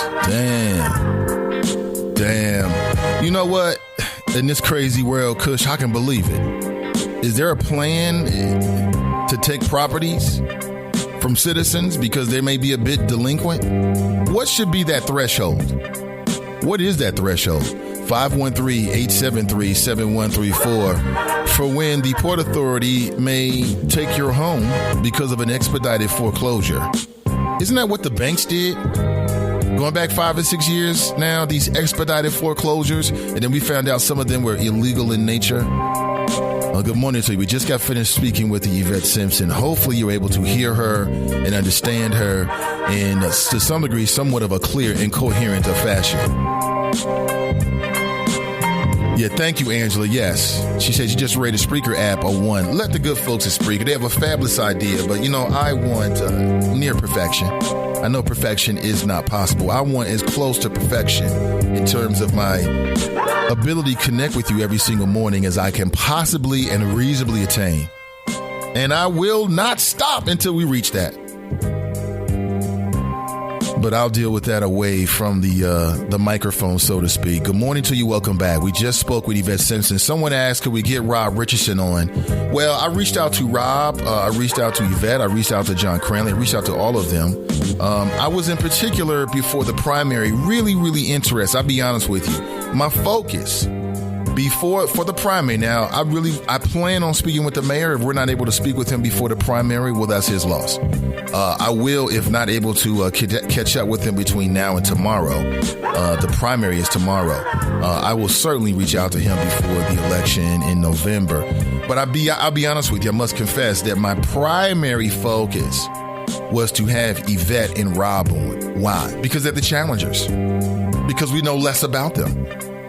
Right? That's why. The mayor is the incumbent. If you're a betting person, betting people would probably go with the incumbent and then one of the challengers. And I thought I really wanted to focus on getting the challengers on, the folks that we knew less about. I wanted to hear from Mr. Yvette Simpson and Mr. Rob Richardson, and I had them both on twice. I just talked to Rob Thursday, and you can check out that podcast. I think that show has already gotten nearly 2,000 plays to this point, so people are listening to it. And it's the same thing. I'll put the Yvette Simpson's interview up on the website, and you can check it out. You can check out her first interview. We talked about different issues because there's there's a month in between those conversations. So you can check it out for yourself at your leisure, NathanIvy.com. All right. Jordan writes, the death of Sam DuBose could have been avoided had the university not had an inexperienced officers trolling the streets. This was an off-campus incident and was not handled according to proper procedure. I did challenge Mr. Rob Richardson on that in our last conversation. Because I asked him, listen, you were on the board of trustees when this whole thing went down with Sam DuBose. And as I told him, I don't buy the whole, well, we couldn't foresee this coming. Because leadership, that's why you're leadership. That's why you're leadership. You're leadership because you're supposed to be able to see not what's coming, but you're supposed to have some foresight. And while I don't believe that Mr. Rob Richardson or any of the Board of Trustees members could have specifically predicted what was going to happen to Sam DuBose, for Mr. Rob Richardson or anybody else to say that there isn't some, I won't say responsibility because that's a big, harsh word. There isn't some, I won't even say culpability. I'm searching for the right word. And maybe that's because maybe responsibility is the right word. But here's how I look at it. And I've said this many, many years. And this goes right now. If you're in a position where you have any kind of police force or law enforcement security guards working for you, when you see these high profile incidences of what appears to be police officers going too far, or when you hear about these high profile court cases where it appears that an officer has been charged because of a police officer involved shooting where someone got killed, then that's an opportunity for you to address what you're doing in house. I don't buy that whole, we couldn't foresee Sam. Nah, I don't want to hear that. I don't want to hear that because we live in a world where we know that there have been a lot of high profile cases where law enforcement appears to have gone too far. So if you're in a position where you have a police force, like you're the president of a university, it is incumbent upon you, right, to act and be proactive. It can be as simple as, well, how we just conversations. Okay, well, listen, let's make sure that what happened over in Cleveland with Tamir Rice, let's make sure it doesn't happen at the University of Cincinnati, or let's make sure it doesn't happen with the Cincinnati Police Department. Why is it that law enforcement, I'm speaking very generally here, okay? Why is it appears to me that in some cases, these police departments, they don't reform until there's some tragic loss of life. Why do you got to wait until somebody's dead? So this is what I said when Ferguson happened. I said this on the air.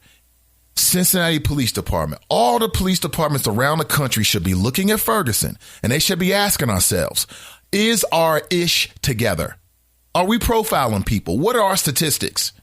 What do we have in place to make sure that our officers are either taken care of so they're not super stressed out, and or what reforms do we have in place to ensure the safety of our citizens?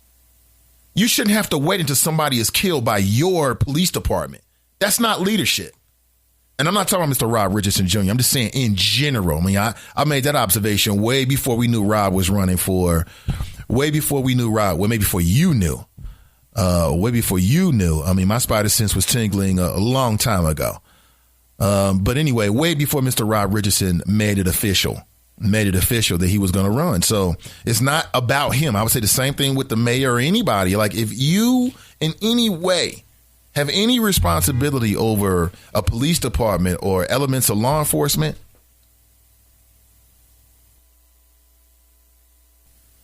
then you have a responsibility to put reforms in place before one of your officers do something despicable. And as it relates to the University of Cincinnati, here's where it gets real. I'm going to put it out there. This is not about Mr. Rob Richardson Jr. in particular. This is about law enforcement in general. What we know about the University of Cincinnati is that once they started looking at the numbers and really paying attention to what Mr. Ray Tensing was doing, it was obvious that he was wrong. It was obvious. Why did it have to take the death of a man before they started looking at it? That is inexcusable. It's inexcusable. Any university should be looking at it. Dayton, they should all be looking at the way their officers do their job. Don't wait until somebody gets choked out before you say, oh, well, we need a use of force policy as it relates to choking. Yeah, you need it. Oh, we need a use of force policy when it comes to tasers. Those are excuses. There is no law enforcement agency in this country at this particular time that shouldn't have these reforms in place. And I'm sick and tired of people saying, oh, well, we didn't have a use of force policy. Maybe we need a collaborative. Some of this is just common sense. People's lives are at stake here. We just stop waiting until somebody's dead to actually start moving and start making plans. So I'm not sure if it's completely fair. And some people have done that with Mr. Rob Richardson. I don't know if that's fair. Because I've met Rob. I can't say that I know Rob like that. But if I walk down the street and say, we'll stop and talk for sure. He doesn't seem to me to be the kind of dude that would be irresponsible and would want someone to lose their life. He doesn't seem to me to be that kind of man. I don't read Mr. Rob Richardson like that at all. At all. However, if you on the board of trustees, you're the president of a university, you're the mayor, you're a member of city council, you know, if your police department hasn't already gone through these reforms, they need to before somebody gets killed. Before somebody loses their child. And those are the kind of things that leadership is supposed to be looking at before it becomes a problem. No, you can't read the future. You can't see the future, but you can read the tea leaves. You may not be able to see the future, but you can read the tea leaves. Derek writes, Yvette, what bills have you sponsored and not co-sponsors? I would like to hear examples of your leadership. It's a fair question. It's a very fair question. Derek writes, for the record shows you haven't sponsored any. James Benta, who thinks that we don't know who he really is, and I just get a big kick out of that every single day. Not trying to scare you off, James. You are always careful, but make sure, I want you to know, I know exactly who you are. James writes, what experience did she have before being elected to council? ? To attack his experience and not focus on what you have to offer tells me you don't bring anything to the table. Let's see what else. Kiki writes, I love Park Place.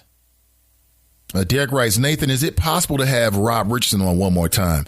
It would be possible, yeah. I have no plans on reaching out to Mr. Richardson. We just talked to him last week. And I gave him the same latitude as I gave Miss Yvette Simpson. I mean, the door was open. I didn't say, hey, come on at this particular day. The door was open. They could have easily chose to come on Monday or even tomorrow. That's completely up to them. BS3 writes, good morning, X-Squad affiliates. Nicole writes, the only African-American amongst an all conservative Republicans on that board. Dr. Abercrombie noted Rob's efforts as noble. I really respect Dr. Abercrombie. Many people who know him do. Dr. Abercrombie noted Rob's efforts as noble and historic for an African-American man. And there were many black students who appreciated Rob for being there. I'm sure they did. Absolutely. Again, I'm not here to tell you, I'm not making any endorsements in the primary. What I want to do is give you my personal thoughts about the issues and what the candidates are saying. And I want to talk with the candidates so you can make your own decision. See, Kush writes, I helped put the tile roof on City Hall back in 2001. There was a scale model of the city on CNN on the top floor, of Cincinnati on the top floor.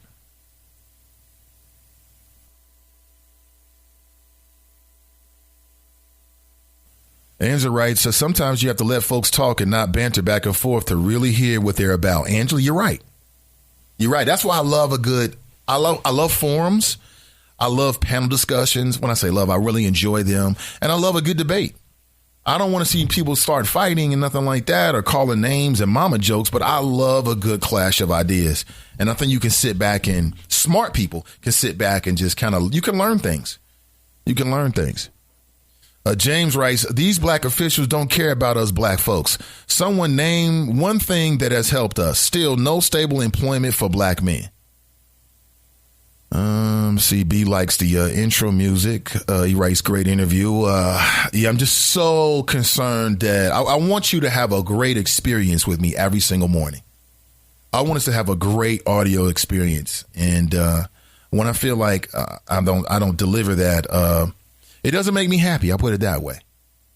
I won't be happy. Kush writes, downtown Cincinnati, OTR has a plan going back several years. High crime, open air drug deals, and non-working street lights was the order of the day. I am a witness following the uprising in 2000. Yeah, I was in the city then. At that point, I was doing public radio, WAIF, and I do remember the uprising in the city. And I wasn't like a lot of folks. I was out and about in it. I wasn't at home cowering behind the shades. I wanted to see it. I wanted to experience it because I was making those first steps into the media. I mean, that was nearly 20 years ago, so 17 years ago. So I do remember what it was like. And like I've shared with you, it was something different. I mean, growing up in a city like Cincinnati, where for years and years and years, black folks have always been dictated to and been put in their place. And that particular time span, if you want to call it lawlessness, you could call it that, but it was wild. It was really wild. A lot of people were afraid. Like I told you, I remember pulling up at the corner of,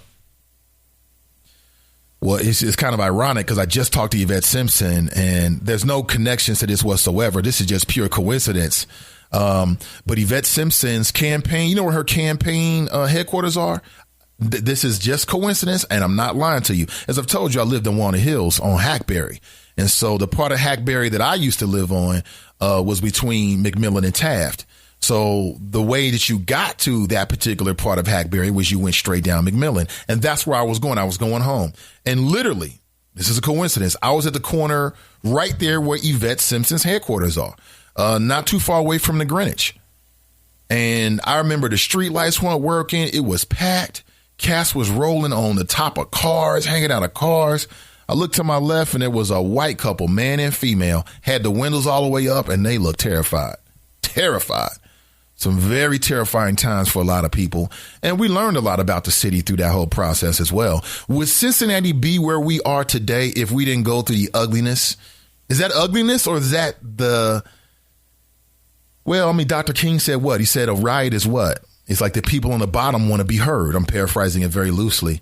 So how can we look at what happened in Cincinnati as anything other than that? People just were frustrated and it exploded. That's how I took it.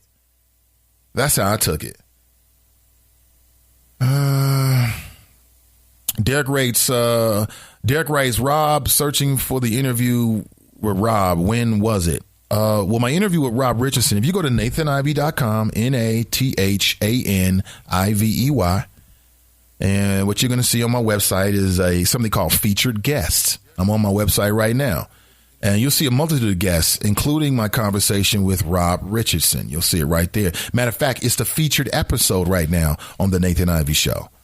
And I just wanted to be fair. You know, I had Yvette's interview up at the featured episode spot, and I wanted to do the same thing with Rob. Like I said, my number one focus with my conversation with the mayoral primary was not John Cranley.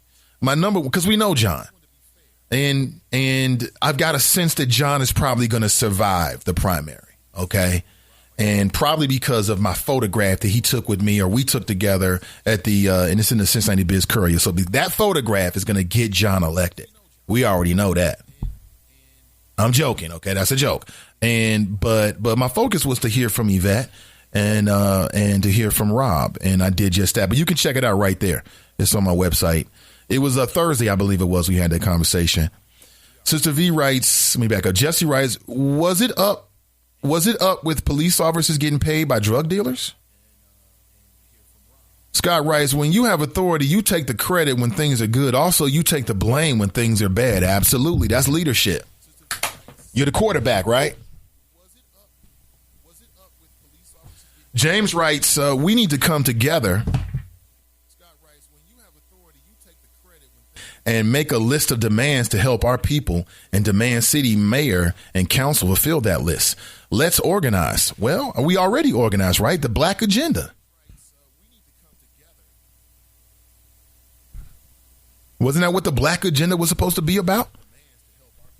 So we've got an agenda items, but I think it kind of got forgotten. Like here we are right before the primary. And again, excuse me, I haven't been listening to a lot of other media inside the city. I haven't been listening to the Lincoln Ware show. I haven't been listening to any local media in the city, quite honestly, other than my own. So I'm not aware of conversations that people are having on other platforms. OK, I'm just not aware of it.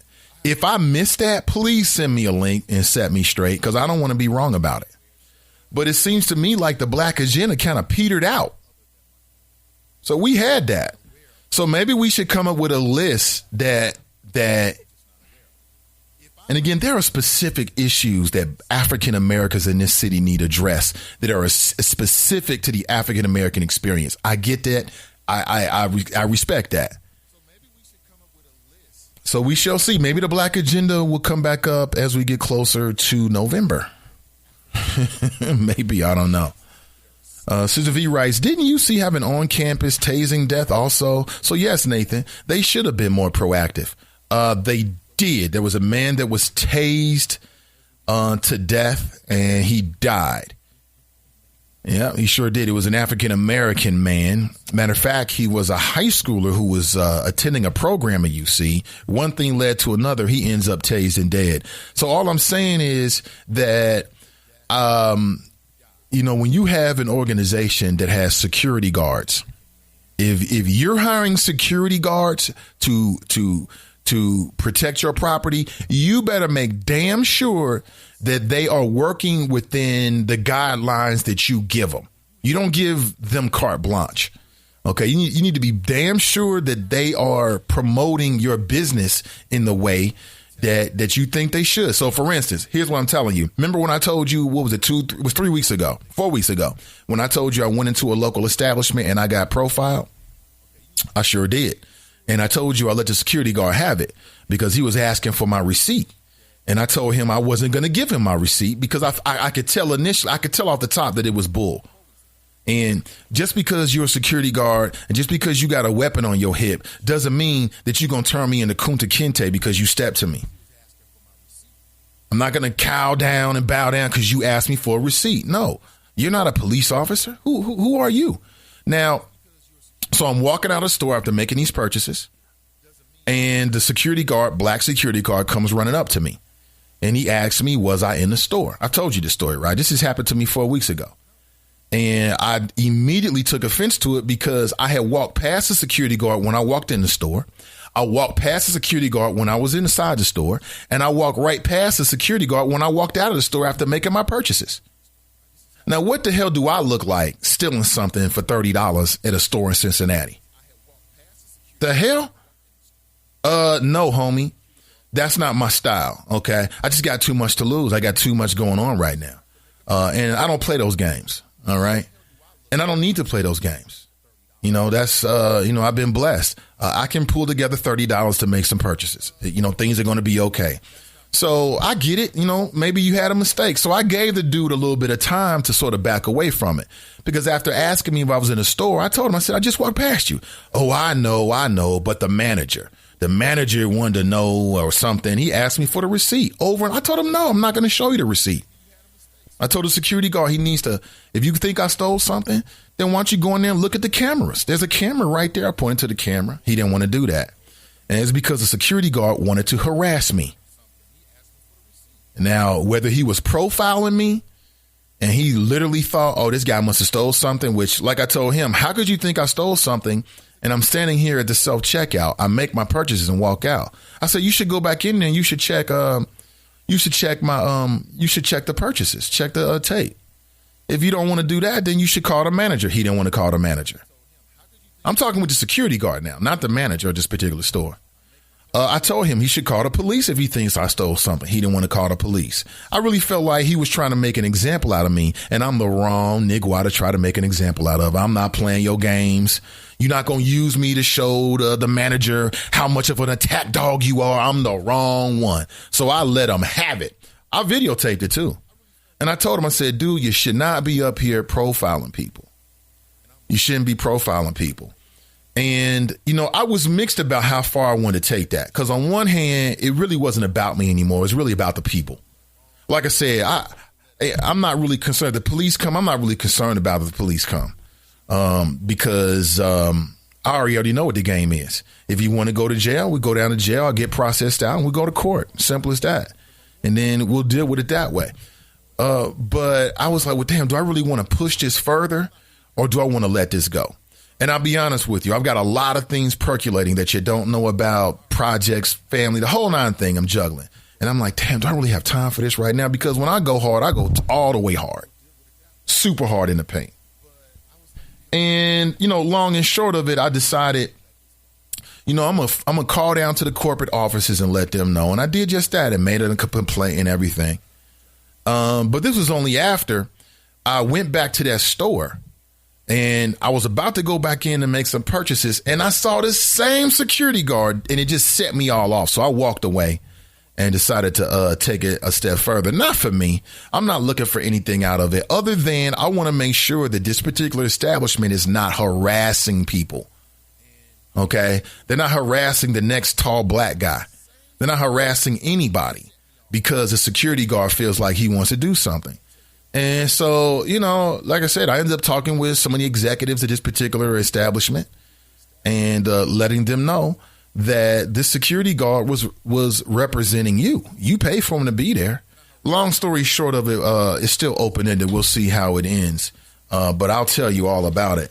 And my point is that how I initially got on this rant, this tangent, is that whether it's law enforcement, whether it's security detail, whether it's whatever it is, you have a responsibility to make sure that these people are representing you in the right way when they're dealing with your customers, when they're interfacing with the constituents of your particular brand or whatever it might be. So it is what it is. Susan V. Rice currently was the chair of the Law and Public Safety in 2001. That's why I can't stand his ass now. Damn. Mila writes, that was a teenager tase at UC. Everett Howard. I remember that name. Everett Howard. I spent quite a bit of time talking about Everett Howard. Quite a bit of time. That was wrong what happened to that man. Oh, it was wrong. I think he was attending UC for some kind of program and he was on his way to UC to be a student the very next year. Life cut tragically short over some BS. Over some BS. And nobody should. And tasers, I don't care what anybody say. Tasers, that's like lethal force. We now know that. Denise writes, good morning, Nate and the Choppers. Crystal writes, good morning. Good morning to everybody. Although we're just ending, Crystal and Denise. I will be back tomorrow morning for more superlative flows on people, politics, and pleasure. You never know who we're talking with. You never know who we'll be talking with. Check out the show tomorrow. It's the day of the May 2nd primary. I think this is huge. If you're registered, you can vote early today. If not, you can vote tomorrow. It's a primary, so you're not going to be packed. It's not going to be packed at the polls. A lot of folks just don't get excited for primaries, but I do. I understand how just important it is. Thank you so much for your time this morning. I really appreciate you so much. Thank you for listening. Shout out to my patrons. Shout out to the Choppers. If you are one of my patrons, make sure you download the Patreon app. That way you can, get the media. You can get the things that I've been posting. If you're someone who's interested in podcasting or doing an online radio show, I'm also sharing some of the equipment that I use and also talking about some of the business behind the scenes through my patrons. So check that out. Shout out to my good friends at soulpublicradio.com and my new friends, the X Squad affiliates. Also, stop by and check out lunch specials weekdays 11 a.m. to 2 p.m. at Park Place Restaurant. It's located at 1185 Kemper Meadow Drive off Winton Road. You can always call ahead and reserve your table too, choppers, at 513-825-8888. Until next time, I'm Nathan Ivey, and I'm out.